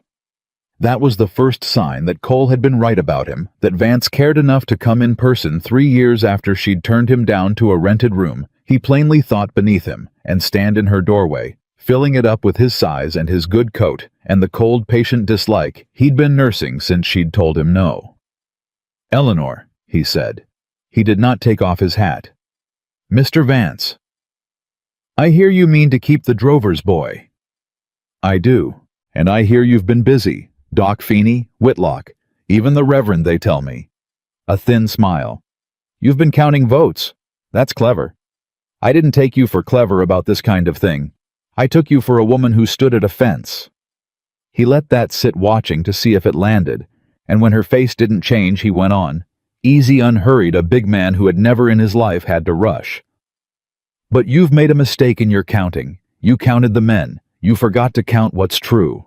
"And what's true, Mr. Vance?" "That the boy has kin." Vance drew a folded paper from inside his coat, slow savoring it. "I took the liberty of wiring Wyoming myself. Cost me $1 and an afternoon. Turns out the brother's a solid man. Owns land. A wife, other children. A proper family, Eleanor. A mother in the house, and a father to raise the boy up, and cousins to grow alongside." He held the paper out, not to her, to the room, to an audience only he could see. "And here's the thing your 3 votes can't get around. When there's fit kin willing to take a ward, the law don't leave it to a town council's fancy. The child goes to blood, every time. It's not a question of who this town likes better. It's a question of law." The thin smile widened. "You can have all 5 votes, Eleanor. It won't matter. The brother's willing. The boy goes to Wyoming, and there's not a thing you or your cattle drive friend can do about it." The room went very quiet. Eleanor felt the floor tilt under her the way it had tilted at the fence when Cole first read her the telegram. Because she heard the truth in it, heard that Vance, for all his cruelty, was not lying, that the law did favor blood, that a fit and willing brother was a wall her 3 votes could not climb. She had won the town and lost the boy in the same breath, and Harlan Vance had ridden all the way to her door for the pleasure of telling her so to her face. "Why?" she said. Her voice came out steadier than she felt. "Why does it matter to you, Mr. Vance? You don't want the boy. You don't care where he goes. Why spend your $1 and your afternoon on this?" And for just a moment, the thin smile slipped, and she saw underneath it the thing that had been there for 3 years. "Because you told me no," Harlan Vance said quietly, "and you were nobody, a rented room and a dead man and a fence. And I offered you a house and a name and a place in this county, and you looked at me like I was something the cat brought in, and you said no." His jaw worked. "I don't forget that, Eleanor. A man doesn't forget being told no by a woman who had nothing and chose her nothing over him." He tucked the paper back in his coat. "You'll lose the boy, and you'll be right back at your fence. And every day you stand there, you can think about how you might have been mistress of the finest spread in the county and chose a rented room and a ghost instead." He touched his hat at last, mocking. "Good day." She didn't cry after he left. She was past crying now. She'd cried herself empty at the fence and had nothing left but a cold, clear anger and a fear she couldn't push down. She went to find Cole, and she found him at the camp, and she told him all of it, the brother, the wire, the law that favored blood, and she watched his face go hard and still as she talked. "He's not lying about the law," Cole said when she'd finished. "That part's true. Fit kin beats a town's fancy. If the brother's willing and able, that's a hard wall." He was quiet a moment. "But he made one mistake, your Mr. Vance." "What mistake? He's got the law. He's got the wire. He's got a wire." Cole looked at her. "A wire he sent, saying what?" "That there's a boy needs a home. Miss Price. A man in Wyoming gets a telegram out of nowhere saying his dead sister left a child." "What's he going to say?" "He's going to say yes. Of course he's going to say yes in a telegram in the first hot minute, because it's the decent thing and it costs nothing to say. But saying yes to a telegram and taking in a grieving 6-year-old to raise for 12 years are two different animals." Cole crouched, drew in the dirt again, thinking out loud. Vance heard the brothers willing, and stopped listening because it was the answer he wanted. But nobody's asked the brother the real questions. Nobody's asked him, does he understand the boy's mother is dead and gone? Does his wife want another mouth? Does he understand this isn't a visit, but a raising? Vance got the easy yes and quit. That's his mistake. What good does that do me? Even if the brother has doubts if he says yes on paper, then we don't fight the brother, Cole said. We ask him, honest, plain, the way Vance never did. He stood. Vance wired him a story built to get a yes. We wire him the truth. The whole truth that the boy's grieving hard, that there's a woman here who's already the only soul he'll let near him, that the choice isn't between family and strangers, it's between a boy going to distant kin who mean well but don't know him, or staying with the one person on earth he's bonded to in the worst week of his life. And then we let the brother decide with all the facts the way a decent man ought to be allowed to decide. Cole met her eyes. If the brother still wants him after that, if he says no, blood's blood, send the boy, then Miss Price, we lose honest, and I'll help you put that child on the coach myself, and we'll do it right. But I don't think a decent man told the whole truth takes a grieving child away from the one person holding him together. I think a decent man does the hard, unselfish thing. And if the brother's the solid man Vance says he is, a grim flicker of a smile, then Vance just spent his own dollar wiring us the one man in Wyoming most likely to do right by that boy. Eleanor stared at him. You'd turn his own wire against him. I'd turn the truth against him, Cole said. Vance built his whole play on a half-told story. Half-told stories don't hold up when somebody comes along and tells the rest. You of all people ought to know that, Miss Price. His voice gentled. You waited 5 years inside a half-told story. He ran off.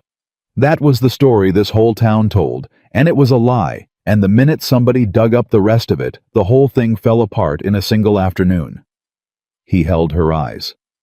Vance is doing to that boy exactly what this town did to you. Telling half a story to get the ending he wants. So we do to Vance exactly what I did for you.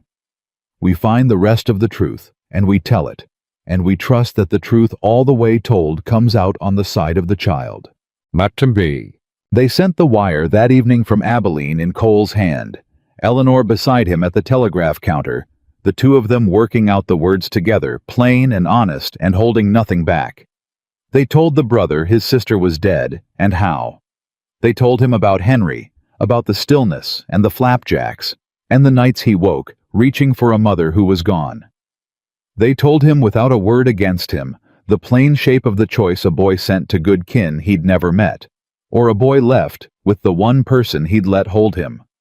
And they asked him, not for a yes, not for a no, to search his own heart, and answer honest as one decent person to another, what he truly believed was best for the child, and not merely easiest for the grown-ups. Then there was nothing to do but wait, and Eleanor Price, who had waited 5 years at a fence for an answer that never came, found that she had learned nothing at all about how to wait, that it was just as unbearable now as it had ever been, except that this time she was not waiting alone at a fence staring down an empty road. This time, She waited in the back room of the boarding house with a sleeping boy's hand in hers, and a friend bringing her coffee. She didn't drink, and a weathered scout who rode to Abilene twice a day to check whether the answer had come, and who sat with her in the long evenings when it hadn't, turning his hat in his hands, telling her low stories about cattle trails and mountain weather to fill the silence she couldn't fill herself. "You could have been gone 3 days ago," she said to him on the second evening. The herd was rested. The splint-legged steer had healed or been culled. She'd stopped believing in it. "The drive's waiting on you. You've got a trail boss up north wondering where his scouts got to.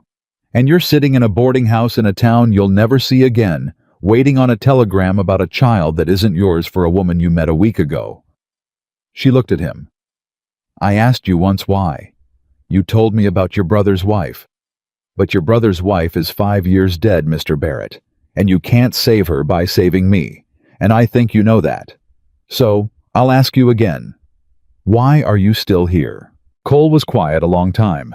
"When I rode into this town," he said at last, "I saw a woman at a fence, and I thought, there she is again. The one I couldn't save. Come back to haunt me one more time. And I thought if I could just get one of them just once to turn away from the empty road and toward something living, then maybe—" He stopped, turned his hat. "Maybe I could quit seeing her face at every fence in every town for the rest of my life." He looked up and his weathered face was open in a way she hadn't seen it. "But that ain't why I'm still here. That's why I stopped. It ain't why I stayed." He held her eyes. "I stayed because somewhere between the fence and the flapjacks and the fool council votes, this quit being about my brother's wife and started being about you." He said it plain, no ornament, a man stating a fact he'd made his peace with. "I'm not asking you for anything, Miss Price. You just buried a man this week you loved for 5 years, and I'd have to be the lowest kind of fool to come asking anything of you now. I'm only answering your question because you asked it honest and you deserve it answered honest. That's the why. That's the whole of it." And Eleanor Price sat with a sleeping child's hand in hers and looked at the man across from her, and did not know what to say, and so said nothing, and the silence between them was not the empty silence of the western road. It was full. It was a silence with something in it, something neither of them was ready to name, something that would have to wait its turn behind grief and behind the boy, and behind an answer still traveling down a telegraph wire from Wyoming. The answer came the next morning. Cole brought it himself, riding in from Abilene, at a pace that told her nothing. This time she'd learned that trick of reading his ride, and he'd learned to ride so she couldn't. He came into the boarding house with his hat already in his hand and the folded telegram in his shirt, and Henry was there this time, sitting at the kitchen table with a slate Eleanor had given him, drawing the horses he'd seen on the drive. And Cole stopped in the doorway and looked at the boy, and then at Eleanor, and Eleanor said, "Henry, go and see if Mrs. Henderson needs help with the eggs." And the boy went, because he'd already learned that when grown-ups sent you out of a room, it meant they were about to talk about something that would decide your life. And he'd learned, too, in his short, hard week, that this particular woman would tell him the truth of it after whatever it was. When he was gone, Cole held out the telegram. "You read it?" Eleanor said. "I can't. Not this one. You read it to me." And Cole Barrett unfolded the paper and read her what the brother in Wyoming had sent back. A decent man told the whole truth at last, searching his own heart the way they'd asked him to, and answering as decent men will with the hard, unselfish thing instead of the easy one. Cole read it slow, the way a man reads something he wants to get exactly right. The brother's name was Amos Fielding, and he wrote like a man who had sat up a whole night over the deciding of it. He said he'd read their wire 3 times. He said his wife had read it too, and cried over it, over the sister she'd never met, who'd drowned in a river, reaching for a fallen bundle. He said his first thought, his gut thought, had been send the boy. He's blood, he belongs with blood. And he'd near enough wired that back inside the hour. Then he'd made himself sit with the rest of what they'd told him. The stillness in the child. The nights the boy woke reaching for a dead mother. The one woman on earth he'd let hold him. And Amos Fielding wrote, and here Cole's voice slowed and roughened, that he was a plain man, and not much for pretty words, but that he'd lost his own mother young, and he remembered what it was, and he remembered that what saved him wasn't blood. It was one aunt who stayed. Not the closest kin. The one who stayed. I will not do to that boy, Amos Fielding wrote, what would have broke me. I will not tear him off the one person holding him up and haul him 1,000 miles to strangers who share his blood and nothing else. That is not what a dead sister would want, and it is not what a decent man does. He has found somebody who will stay. God knows how rare that is. I will not take it from him to satisfy my own notion of what's proper. Cole stopped. He was near the end. There's more, he said. Last bit. Read it. Tell the schoolteacher this Amos Fielding had written. Tell her the boy has an uncle in Wyoming who will send what money he can and who will come to visit when the roads allow and who wants his name and his door known to that child. So the boy grows up knowing he has family in this world who chose him twice, once by blood and once by letting him stay where he's loved. Tell her I am grateful to her past the saying of it. And tell her that any man in her town who tried to use my nephew as a stick to beat her with can go to the devil, and I'll say so to his face if ever he comes to Wyoming. The kitchen was very quiet. Eleanor put her hand over her mouth, and this time the tears that came were not grief. She had wept so much grief that week, she'd have sworn she had none of any other kind left in her. And here it was, a whole different kind, the kind that comes when the world, which has been cruel to you a long time, does one unlooked-for decent thing and undoes you completely. He said yes, she whispered. He said I could keep him. He said more than yes. Cole folded the telegram gentle like it was worth something, and it was.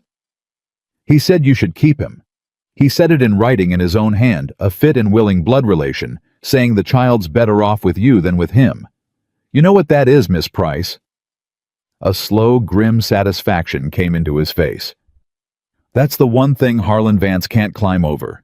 He built his whole wall out of the law favors blood and blood is willing. Well, blood just wrote it down that blood wants the boy to stay right here. Vance's wall just fell on Vance's head. Oh no. She went to Martha first because some news is too big to carry alone. And Martha read the telegram, standing in her own kitchen, and sat down hard in a chair and cried into her apron, and then got up and hugged Eleanor so hard something in Eleanor's back popped. And then, being Martha, immediately started planning. Where would the boy sleep? The rented room wouldn't do. There was the little house behind the church that had stood empty since the Petersons went west. She'd talk to the Reverend. She'd talk to everybody. Lord, there was so much to do, and Eleanor stood in the middle of that warm flood of a good woman's love and let it wash over her, and thought about how she had spent 5 years refusing exactly this, holding Martha at arm's length, letting her only so close and no closer, and how much of her life she'd wasted being alone when she needn't have been alone at all. Martha, she said, stop, just for a second. Martha stopped mid-sentence, dish towel in hand. Thank you, Eleanor said. For 5 years, for every night you walked me home from that fence when I didn't deserve the company, for never once giving up on me even when I was hateful to you. I never said it. I was too busy drowning to say it. I'm saying it now. Her voice thickened. You were the friend I didn't know how to have, and I'm sorry it took a dead man and a drowned woman and an orphan boy to teach me how. And Martha Henderson, who had scolded and pushed and begged for 5 years and never once left, put down her dish towel and crossed the kitchen and held her friend, and for a while neither of them said anything at all, and it was the fullest silence Eleanor had known in longer than she could remember. Then there was Henry to tell. She found him behind the boarding house where he'd taken to sitting with a stick drawing in the dirt. The way Cole did, she'd noticed that how the boy had started copying Cole, the crouch, the stick, the far-off look of fatherless child reaching for the nearest shape of a man. She crouched down beside him in the dirt in her good gray dress, the way she always crouched to be level with children, and she said, Henry, I have to tell you something, and it's important, so I need you to look at me. He looked up. There was fear in it, right away. He'd learned that grown-ups looking at you serious meant your life was about to change again, and every change so far had been for the worse. It's good, Eleanor said quickly, seeing the fear. I promise you it's good. Remember, I don't lie to you. It's good news. Some of the fear let go. What is it? You have an uncle in Wyoming, your mama's brother. She watched him take that in. And some people in this town thought you should go and live with him far away, with cousins you've never met. And I didn't want that. I wanted you to stay here, with me. She made herself say the whole truth of it, no sugar, the way she'd promised him from the first. There was a fight about it, Henry. Grown-up fighting with papers and votes, and one man being cruel about it for reasons that had nothing to do with you. And for a while, I was afraid I was going to lose. I was afraid they'd take you to Wyoming, and I'd never see you again. The boy had gone very still. Am I going to Wyoming? No. Eleanor took his small hands in hers. No, baby. You're not going anywhere. Your Uncle Amos, he's a good man. Henry, a truly good man, and he wrote a letter, and in the letter he said you should stay here, with me. He said the most important thing in the world was that you'd found somebody who'd stay, and he wasn't going to take that away from you. Her voice broke a little. So you're staying. You're staying with me. And you'll have an uncle in Wyoming who's going to write to you and visit you and send you things so you'll know you've got family in this world, but you're going to live here, with me. If. And here, for the first time she faltered, because it had all been about fighting the town and the law and Vance. And she had never once, in the middle of all that fighting, stopped to ask the one person it mattered most to. If that's what you want, Henry, nobody's asked you. Everybody's been fighting over you like you were a thing, and nobody stopped to ask you what you want. So I'm asking, do you want to stay with me? The boy looked at her a long moment with his mother's drowned eyes, and then he did a thing that broke her heart clean open and put it back together in the same motion. He didn't answer with words. He just leaned forward and put his arms around her neck and held on the way he'd held on the first night. But different now, not drowning this time, not clutching. Just holding. I don't want to go to Wyoming, he said into her shoulder. I want to stay where you are. Then that's settled, Eleanor said, and her voice came out wrecked, and she didn't care. That's settled forever. You hear me? Forever. I'm the woman who stays. Remember, I stayed the first night, and I'll stay every night after. You're stuck with me now, Henry Fielding. There's no getting rid of me. And the boy laughed an actual laugh, small and cracked and disbelieving, the first laugh she'd heard out of him, and it was Eleanor thought the best sound she'd heard in 5 years. Dasag. Word of the Wyoming letter went through Silver Creek like fire through dry grass, and it reached Harlan Vance by supper time, and it did to him exactly what Cole had said it would do. It fell on his own head, because Vance had made his whole play in public. He'd let it be known in the mercantile and the saloon and the church steps that the waiting woman's little scheme was doomed, that the law favored blood, that the boy would go to Wyoming. No matter how many votes she scraped together, that Eleanor Price was about to be put back in her place at last. He'd wanted the town to watch her lose. He'd wanted an audience, and so the town had an audience for the other thing instead. For the letter from Wyoming, where the blood said, let her keep him. For Harlan Vance's certain gloating prediction turning to ash in his mouth. He'd built a stage to humiliate Eleanor Price on, and he'd handed it to her, and she'd used it to stand up taller than she'd stood in 5 years. He came to see her one last time. She was at the little house behind the church, the Peterson place that Martha and the Reverend between them had gotten opened up and aired out and half furnished already from the attics and spare rooms of a town that had suddenly, now that the fight was won, discovered it wanted to help. Eleanor was up to her elbows in it, beating dust out of a mattress that would be Henry's, when Vance's shadow fell across the doorway, and she turned, and there he was, filling it up the way he'd filled her rented doorway, but smaller. Somehow diminished a big man who'd bet big and lost in front of everyone. You think you won something, Vance said. There was no smoothness in him now. The cold patience had cracked, and what was underneath was just meanness, plain and small. A rented life and somebody else's brat. You think that's a victory? Eleanor set down the mattress paddle. No, Mr. Vance, she said, and she was surprised to find she meant it, that there was no triumph in her, only a kind of weary clarity. I don't think I won anything from you. I don't think of you at all if you want the truth of it. That's the part you can't forgive, isn't it? Not that I said no 3 years ago, that I said no and then didn't spend 3 years thinking about it. You've been carrying our whole history around like a stone in your boot, and She shook her head. I'd near forgotten it happened. That's what's eating you alive. Not that I chose a ghost over you. That I chose a ghost over you and was fine. His face darkened. You watch your mouth. I'm done watching my mouth, Mr. Vance. I watched it for 5 years in this town. I let people whisper and pity me and call me cracked, and I took it because I thought I deserved it. Because I thought a woman who couldn't stop grieving was a woman who'd failed at something. She stepped toward him, not afraid done being afraid. But I know something now I didn't know 2 weeks ago. Grief isn't a failing. Waiting isn't a weakness. The only thing I ever did wrong was believe the people who told me it was. And you're the last of them. You're the very last person in this town who still needs me to be small so that you can feel large. And I'm telling you plain, I'm not going to be small anymore. Not for you, not for anybody. So you can go on home to your fine big empty house, and you can nurse your stone in your boot till you die of it if you like. But you'll do it without me in it. I've got a boy to raise. For a moment, Harlan Vance stood in the doorway, and something moved across his face. Rage, and under the rage for just a flicker, something almost like grief of his own. The grief of a man who has finally understood that the thing he wanted was never going to be his, and never had been. That he'd spent 3 years hating a woman who'd simply gone on living without him. Then the flicker was gone, and there was only the meanness, and he said the last cruel thing he had left. He'll grow up and leave you, Vance said. The boy. They always do.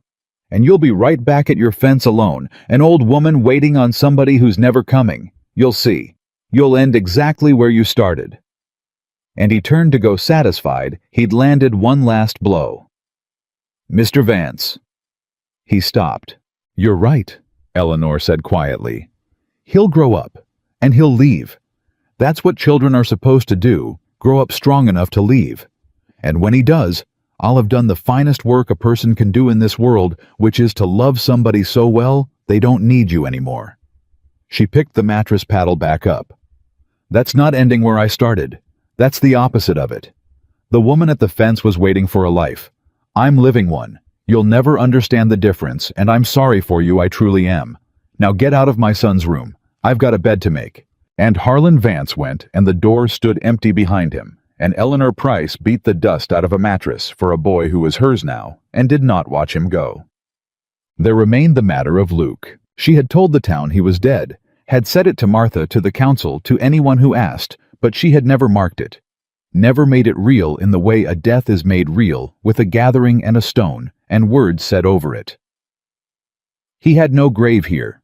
His body was under a Colorado mountain, and always would be. But Eleanor understood, in the settling down after the fight for Henry was won, that she could not fully begin her new life while the old one lay unburied. She had accepted Luke's death in her mind. She had not yet buried him in her heart. She went to Reverend Adams. I want to hold a service, she said, for Luke Callahan. I know there's no body. I know it's been 5 years. But he never had anything said over him. Reverend, he died alone under a mountain 1,000 miles from anyone who loved him, and he was buried in the dark with no words, and I have carried that. Her voice caught. I have carried that like a wound. I need to say goodbye to him properly, in front of God and this town. I need to stand up in a church and say his name and let him go. Will you help me? The reverend, careful man that he was might have made difficulties. There were no difficulties to be made. The man was dead. A service cost nothing. And after the Wyoming letter, the whole town had rather swung around to Eleanor's side in the way towns do once the wind changes. But he didn't reach for the easy, careful yes. He looked at her, and something in him softened past his carefulness, and he said, It would be my honor, Eleanor, truly. I've buried a great many people in this town, and I never once got to do it for the man everyone believed had wronged you. It'll be a fine thing to stand up and tell the truth of it at last, that he didn't wrong you, that he loved you and died trying to come home. They held it on a Sunday. The whole town came. That was the thing that undid Eleanor most. That the whole town came, the same town that had whispered about her for 5 years, that had called her cracked and pitied her, and looked away from her grief. They filled the little church, and they sat quiet. And when Reverend Adams stood up and told them the true story, the mine, the collapse, the sealed workings, the unfinished letter carried in a tin against a dead man's chest, she heard the town that had misjudged her for 5 years draw its breath in all at once, heard a woman here and there begin to weep, heard the shape of 5 years of whispering finally mercifully break. And then it was Eleanor's turn to speak, and she stood up in front of them all, and she did not use the words the Reverend had offered to say for her. She said her own. "Most of you knew me as the woman at the fence," she began, and her voice was steady, clear, a schoolteacher's voice that could carry to the back of a room. "For 5 years, I stood out there every evening waiting for this man to come home, and for 5 years, you wondered what was wrong with me. Some of you were kind about it, and some of you weren't, and I don't hold either against you now, because the truth is, I wondered what was wrong with me too. I thought I was weak. I thought I was foolish. I thought a strong woman would have let him go years ago." She paused. "I know better now. I know that Luke Callahan didn't leave me. He died trying to build us a home with my name on his lips, and an unfinished letter to me against his heart. And I know that the waiting I did for him wasn't weakness. It was love that didn't have anywhere to go. That's all grief is when you come down to it. It's love that's got nowhere left to go." The church was utterly silent. "But love has to go somewhere," Eleanor said, "or it turns to poison. That's the thing I learned too late for Luke, and just in time for myself. I spent 5 years pouring all my love into an empty road, and it near killed me because an empty road can't love you back. And then a boy came into my life who'd lost his mama, and I found out I had somewhere to put all that love at last. And the moment I did," her voice thickened and she let it and pushed on. "The moment I did, I started to live again. So this is what I've come here to say to Luke, and to all of you, and to God. Luke Callahan, I loved you for 5 years past your death, and I'm not sorry for a day of it. You were worth the waiting. But I'm going to stop now. I'm going to lay you down and say goodbye, and take all this love I've been carrying and give it to a living child who needs it, because that's what you'd have wanted, and because it's what I need, and because you can't build a house to be happy in later. You can only be happy now with whoever's standing in front of you." She looked up past the congregation, past the walls. "Goodbye, Luke. Rest now. You made it home. I carried you the last of the way." And she sat down. There was not a dry eye in the church. The Reverend said the closing words, and the town filed out into the churchyard, and they had brought a stone. Eleanor never learned who arranged it, though she suspected Martha and Tom Whitlock between them, a small plain marker with Luke Callahan's name and the years of his life standing over no grave, but standing at last somewhere his name could be read and remembered. Eleanor stood in front of it a long time. Henry stood beside her, holding her hand, understanding in his 6-year-old way that this was a burying, that this was the woman who'd stayed with him, saying goodbye to somebody she'd loved, and he stood quiet and let her the way she'd let him. "Was he a good man?" Henry asked finally. "The best I ever knew," Eleanor said. Until lately." She didn't answer that right away, because the answer had a name, and the name was standing across the churchyard hat in his hands, keeping back at a respectful distance, the way he always kept back watching her say goodbye to another man, and not pushing his way into a moment that wasn't his. Cole Barrett, who should have been 300 miles north with his herd by now, and who was instead standing in a Kansas churchyard because he could not seem to make himself leave. The drive had gone north without him. She learned it that afternoon, and it stopped her cold. He'd let his outfit go on without their scout had sent word up the trail that they'd have to find their water and their grass on their own, that Cole Barrett would catch a later drive or make his own way, that he had business in Silver Creek that wasn't finished. He'd given up his place, his wages, his whole way of life, and he hadn't said a word about it to her, hadn't made it a thing she owed him for, had simply quietly let his living ride off north over the horizon, while he stayed behind in a town that wasn't his for reasons he'd stated once plainly and never pressed. She found him at the livery, where he'd taken work. Of course he had a man like that didn't sit idle. He'd hired on to break horses and mend tack, the same day his old life rode off without him. He was gentling a green colt when she came in, and he stopped when he saw her and set down the rope and waited. "You let the drive go," she said. "I did. Cole, that was your whole life. Your work, your wages, everything you had, and you let it ride off north, and you didn't even tell me." Her voice was unsteady. "Why would you do that? Why would you throw away everything you have for nothing?" Cole finished. "That's what you're going to say. For nothing, because you just buried a man today you loved 5 years, and there's no room in you for anything else, and I'd be a fool to stay hoping for a thing that can't happen." He picked the rope back up, not to use it, just to have something in his hands. "I know all that, Eleanor. I've told it to myself every night for 2 weeks. I'm not staying because I expect anything. I stopped expecting things a long time ago, somewhere around the time they pulled my brother's wife out of the river." He looked at her steady. "I'm staying because a man gets to a certain age, and he's ridden a certain number of trails, and he's watched a certain number of towns go by, and one day he rides into one, and there's a woman at a fence, and a boy who needs raising, and a piece of work worth doing, being here, being steady, being somebody who stays, and he thinks that. That's the thing I've been riding past my whole life. I'm not going to ride past it this time." He set the rope down again. "You don't owe me anything for that. I want to be real plain about it. I didn't stay to put you in my debt. I stayed because staying is the first thing in 20 years that felt like something other than running. Whatever comes of it, even if what comes of it is you and the boy build a life, and I'm just the man at the livery who fixes your fence rail, that's enough. That's more than I had a month ago." Eleanor stood in the livery and looked at this man who had ridden into her life a stranger 2 weeks ago and taken it apart and helped her build it back. Who had found her the truth she couldn't find herself, who had taught her how to fight the town and win, who had let his whole living ride off north without a word of complaint, and who was standing here now telling her he wanted nothing expected. Nothing would take whatever crumb of a place she'd give him and count himself richer for it. "I can't love you yet," she said. It came out of her raw and honest. "I buried Luke this morning, Cole. This morning. I've got a grave fresh grief in me, and a boy who needs all the rest of me, and I have got nothing left over to give a man right now.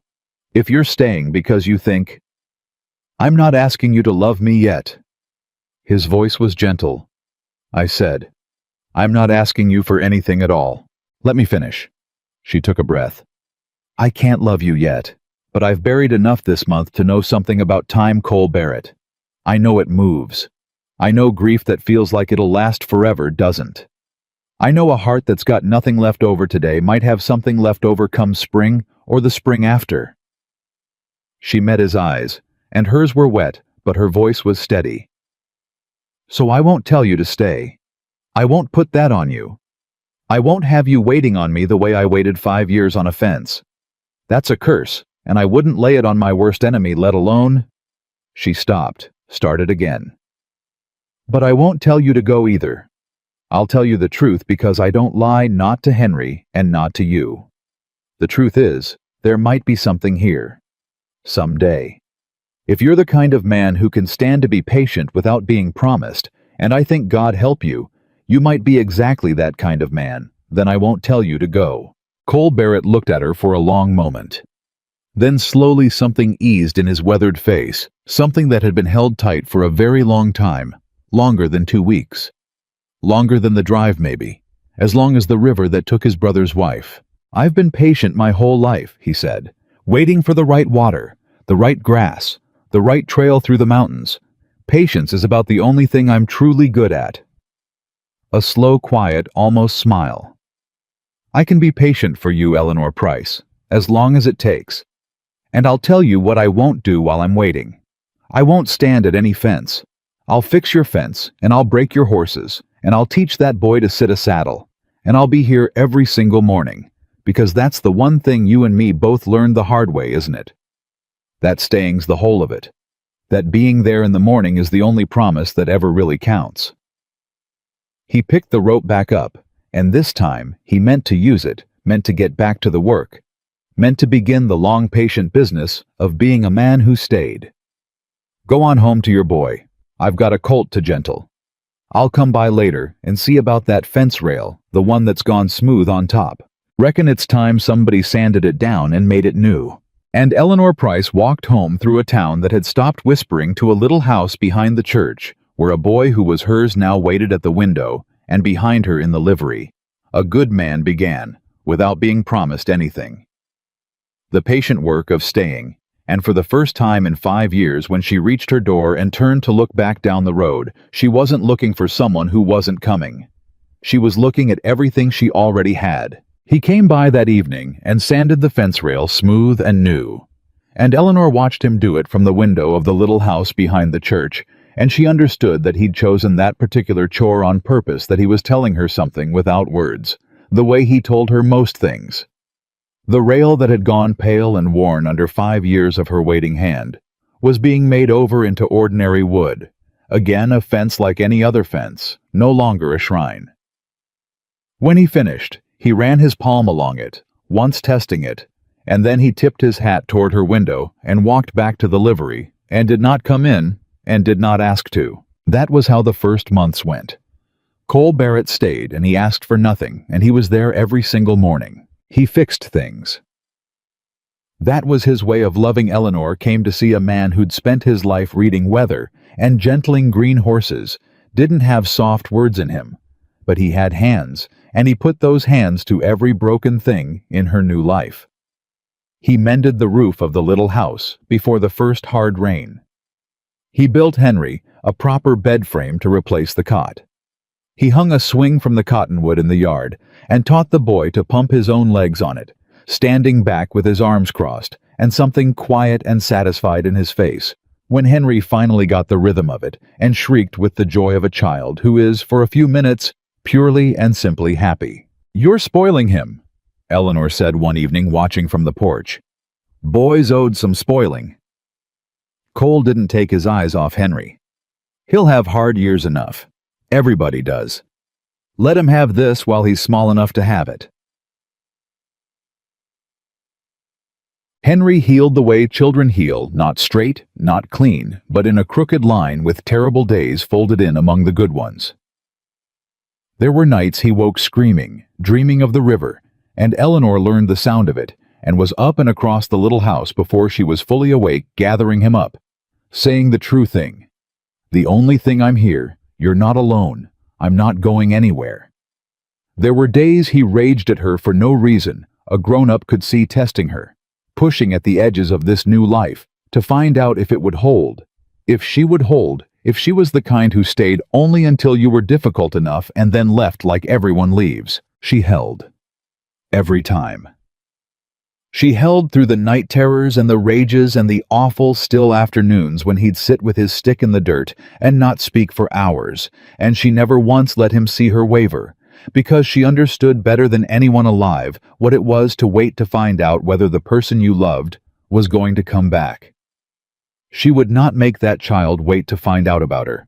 She made it certain every hour of every day, so certain he could set his watch by it, until slowly over months, the boy stopped testing, because a thing you've tested 1,000 times and found solid every time you finally stop testing.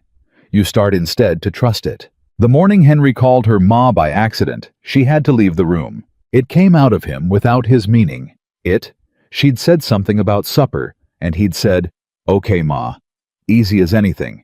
The way a child says a word he's been holding in his mouth a long time, waiting to be allowed to say it. And then his face went stricken, because he'd had a Ma, and his Ma had drowned.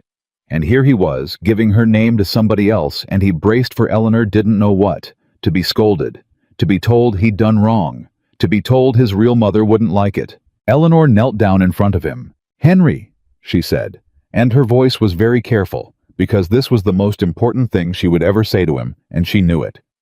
"Your mama loved you more than anything in this world. She died reaching for something because she was the kind of woman who reached, and you got that from her, and you should be proud of it your whole life. Nobody will ever take her place. Not me, not anybody. She's your mama, and she always will be. She took his hands. But a heart's not a small thing, baby. It's not a room with space for only one. You can love your mama who's gone and love me who's here both at once, and it doesn't take anything away from her. It just means you've got more love in you, not less. So if you want to call me Ma—" Her voice broke clean in half. "You can call me Ma. I'd be so proud I don't have the words for it. And your first mama, wherever she is, she'd be glad you found somebody to say it to. I promise you she would." And Henry Fielding looked at her a long moment with his drowned mother's eyes, and then he said Ma again on purpose this time, testing it out loud in the daylight where it counted. And Eleanor gathered him up and held him, and did not try to stop the tears. And that was the day, if there was a single day, that the wound in both of them turned all the way to a scar. The town changed toward her the way towns do. Once the story of the mine and the unfinished letter had gone through Silver Creek, once they'd watched her fight for the boy and win, once they'd seen her stand up in church and lay Luke down with more grace than any of them could have managed. The whispering that had followed her for 5 years turned into something else. Not quite reverence. Silver Creek wasn't a town given to reverence, but respect. A hard-won, grudging, real respect. Women who'd crossed the street to avoid the fence widow now stopped her to ask after Henry. Ada Cummings, who'd called the boy a parcel, left on the wrong porch, knitted him a sweater for winter, and pretended she hadn't. The council voted Eleanor's teaching wage up a full third, and Silas Kern, who'd been ready to side with Vance, seconded the motion loudly enough that everyone would remember he'd done it. Harlan Vance sold his spread the following spring and left the county. Nobody was quite sure why. Some said cattle prices. Some said a woman in Denver. But Eleanor knew, and she was almost sorry for him.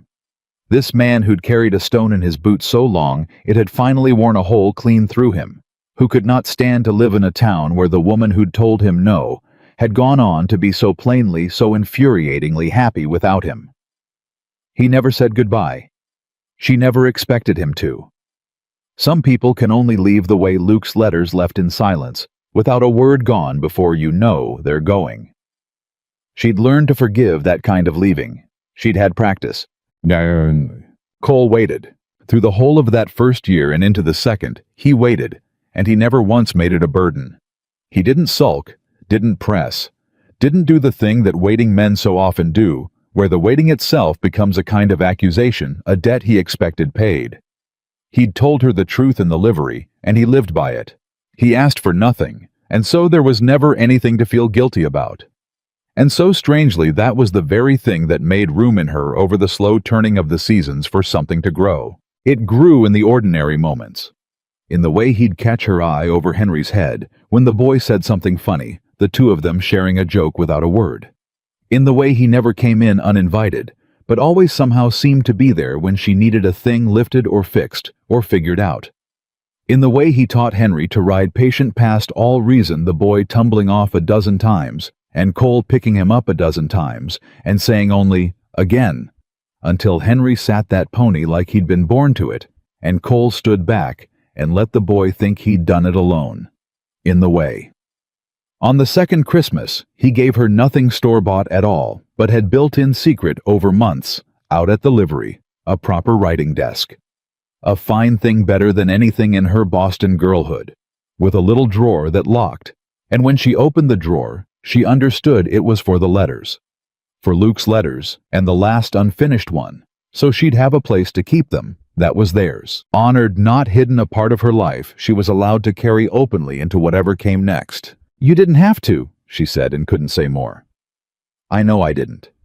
Cole shifted, awkward with being thanked the way he always was. "Just seemed a woman ought to have somewhere good to keep the things she loves, old and new both." He cleared his throat. "There's room in that desk for a lot more than what you've got in it now. That's all I meant by it. Room for whatever comes." Eleanor looked at the desk and looked at the man and felt the last of the grief-fresh grave in her settle into something she could stand on. "Cole," she said, "it's been almost 2 years." "I know how long it's been." He said it quiet. "I've counted every day of it. Not to press you. Just a man remembers the good days. There have been a lot of good days." "There have." She set her hand on the desk he'd made her. "When I told you in the livery I couldn't love you. Yet, do you remember what I said? I said maybe come spring, or the spring after." Cole went very still. "It's the spring after," Eleanor said. They married in the little church on a Sunday, with the whole town come out for it, the way the whole town had come out for Luke's memorial 2 years before, and Eleanor understood the symmetry of that, and was glad of it, that the same people who'd watched her lay down a dead love had come to watch her take up a living. One that grief and joy could happen in the same room, with the same faces, and it took nothing away from either. Martha wept through the entire ceremony and was furious with herself about it. Henry stood up beside Cole as best man 7 years old now, and solemn with the importance of it. And when the Reverend asked who gave this woman, it was Henry who'd been coached to answer, and he said, "I do," in a voice that cracked with nerves, and the whole church laughed with love, and Eleanor thought her heart would come apart with the fullness of it. She did not wear a veil over her past. She'd asked Reverend Adams to say Luke's name in the ceremony, not as a shadow over it, but as a part of the whole true story, and he did gently saying that Eleanor Price had loved once, and lost, and had grieved honestly and long, and had learned the hardest lesson a person can learn, which is that the heart is not diminished by loving again, but enlarged, and that Luke Callahan, who died trying to come home to build a life, would surely bless the life she was building now. And Eleanor stood in her plain good dress with Cole Barrett's weathered hand in hers, and a boy she'd chosen at her side, and she did not feel that she was betraying the dead. She felt that she was finally fully keeping the promise Luke had made in his last unfinished sentence. "I am not going to wait for perfect. I am going to be happy now." He'd never gotten to. She would. She'd carry that much of him into everything that came after. When the Reverend said she could kiss her husband, Cole Barrett, who had never in 2 years pushed his way into a moment that wasn't his, hesitated even then, a flicker as if asking permission one last time. And Eleanor Price, who had waited 5 years at a fence for a man who couldn't come, reached up and pulled a living man's face down to hers and kissed him in front of God, and the whole town, done waiting, done grieving, done being small for anyone. The years that came after were good years. Not perfect. Luke had been right about that. There was no perfect. There was only the life in front of you, and the choice to be happy in it. There were hard winters. There was the year the school nearly closed for lack of funds, and Eleanor fought the council to keep it open, the same way she'd fought them for Henry, and won the same way by telling the whole truth loud enough that the easy lie couldn't stand. There was the fever that went through the county the year Henry turned 10 and laid him up for a terrible month, and Eleanor and Cole took turns at his bedside night and day. And Eleanor learned that she could survive the terror of nearly losing another person she loved, that her heart cracked open so many times had somehow healed each time into something stronger than before. Henry grew up. He grew up straight and strong the way children do when they're certain of the ground under them, when they've stopped having to wonder every morning whether the people who love them will still be there. He grew up knowing 2 mothers, the one who drowned reaching for something whose name Eleanor spoke often and with love, so the boy would never lose her, and the one who stayed. He grew up knowing an uncle in Wyoming who wrote him letters and sent him a good saddle on his 12th birthday, and came twice the long way across the plains to meet the boy he'd given up so that the boy could be happy, and who stood in Eleanor's yard the first time with his hat in his hands and said low, "You did right by him. I can see it. I made the right choice." And Eleanor had taken both his hands and said, "You made the choice a good man makes. He'll know that his whole life. He'll know his uncle loved him enough to let him stay."